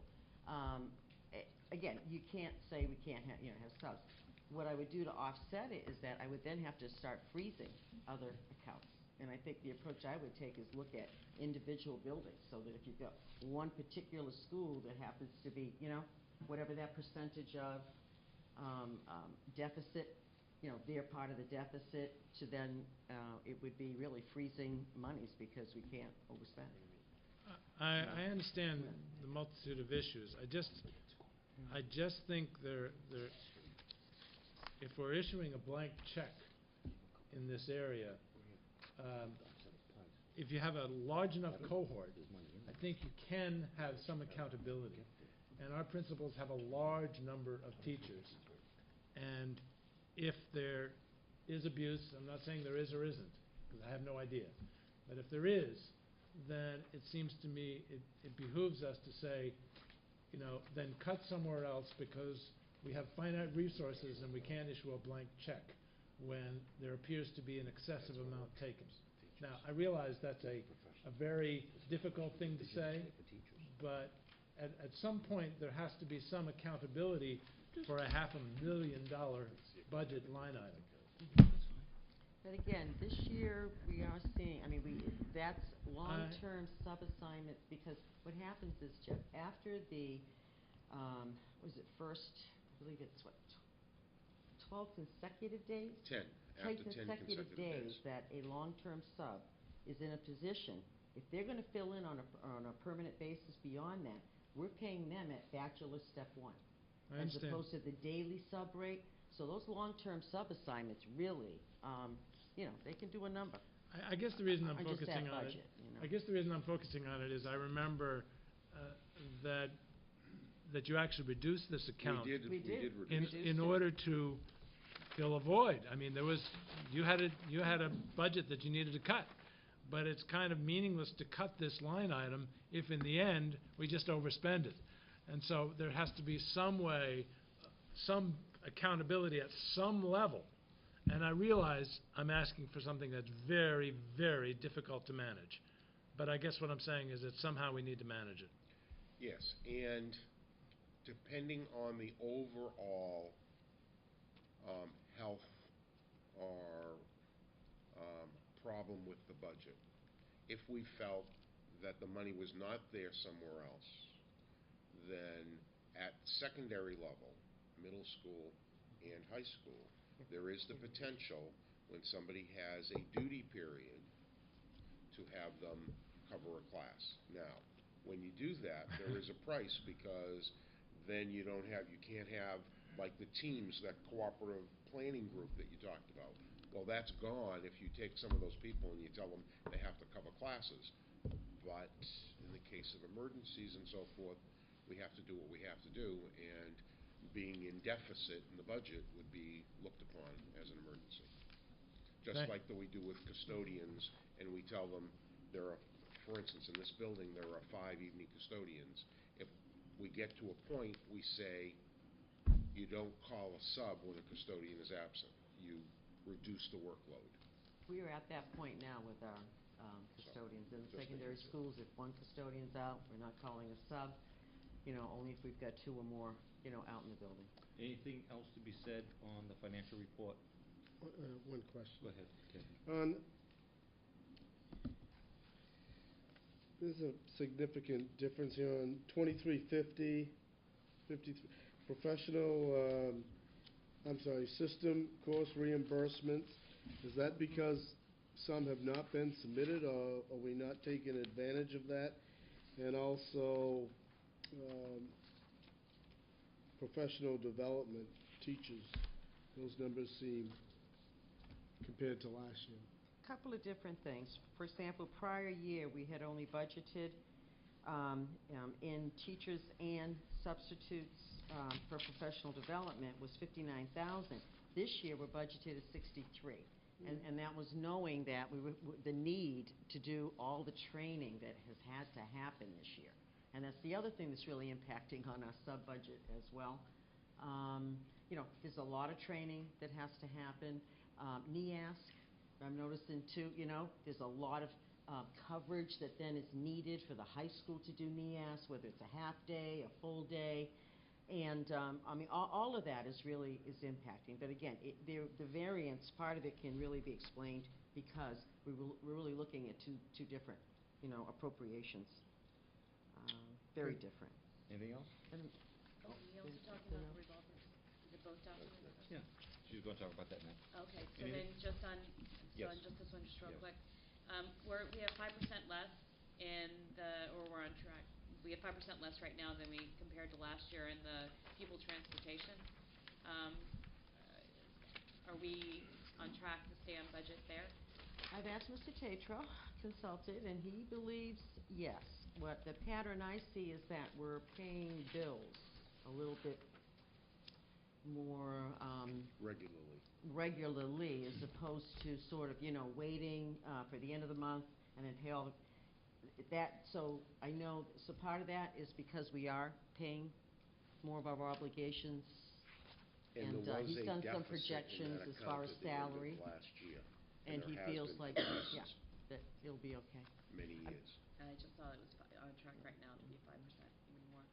Now, Rhonda, you're aware that this account traditionally Yeah, is that's- always in deficit. Okay, we can't hear it. Anywhere from, the least amount we thought was a good year was around 47,000. And it could go all the way to, one time, 120,000 That's why my question, my next Dr. question is Rabinovich gonna was be here. that, Yeah. All right. We're done with the LEA, can we move, to the revolving Let's accounts? move on to revolvers. Okay. The only really big difference is, again, I think you're aware of the donation to the East Hammond revolving account, the anonymous donation for 20,000. So that's that increase there. That's large. In the gift make piece, again, in this fiscal year, the 20,000 donation to the co-op. That's in there. We go around to the back. One account, our Keyspan energy rebate, I do want to make you aware that, as you all know, I filed for FEMA reimbursement for Makepeace, for all the co-op damage that had happened. And I've been waiting on this money. And it came to my attention recently that the town actually received the money. So back in December, because they also filed a claim. So all the money, it came in three separate sort of category. It had project numbers, 3 project numbers, 2 with the town, 1 was ours. Ours was the 18,000. So I did issue a memo to the town accountant and town treasurer requesting that they transfer the 18,000 into that account so we can come out of deficit, basically. Okay. Any And that was questions just this week, specifically on so. the revolver? Rhonda? I just wanna know, because we don't have, it would be nice to see where we were for some of these accounts, where we were last year to this year, just see if we're on track. So, West, transportation. But that might be irrelevant in a lot of these, because like, for example, the gift ones, it's really irrelevant. I know not all of them, but it really the depends. ones that we pretty much budget on, We not could do budget, but. something like that, like, just earmark West certain was ones, 0 but. last year. Okay. We had, So not West. so that is the first Yeah. time building. Okay. Transportation went down, I think you can see the June number on there. Well, we had a balance of only If I can find it. $600 It was left. $600 at the end of last year, and is now up to 75,000. The reason that it will go back down if it does, will be because that's the money that will be used to offset the deficit. That's the reason why I just wanted to make sure Yeah. that we know what the deficit was last year, and so are we on, my question is around, are we on track to be able to cover the deficit? Yes. Okay. Any other questions on the revolver? Jeff? Just quickly on transportation. When it dipped from 28,000 and change to 9,000 and change, the transportation revolver, obviously we've made some payments We fulfilled our obligation for the repair of the frames to How much New did you- Transit. We Do you had remember paid how much that was? their total.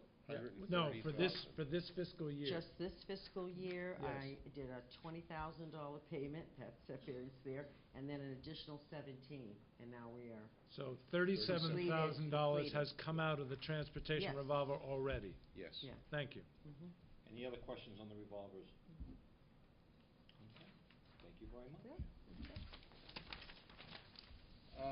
Proposed school calendar, Dr. Rabinovich?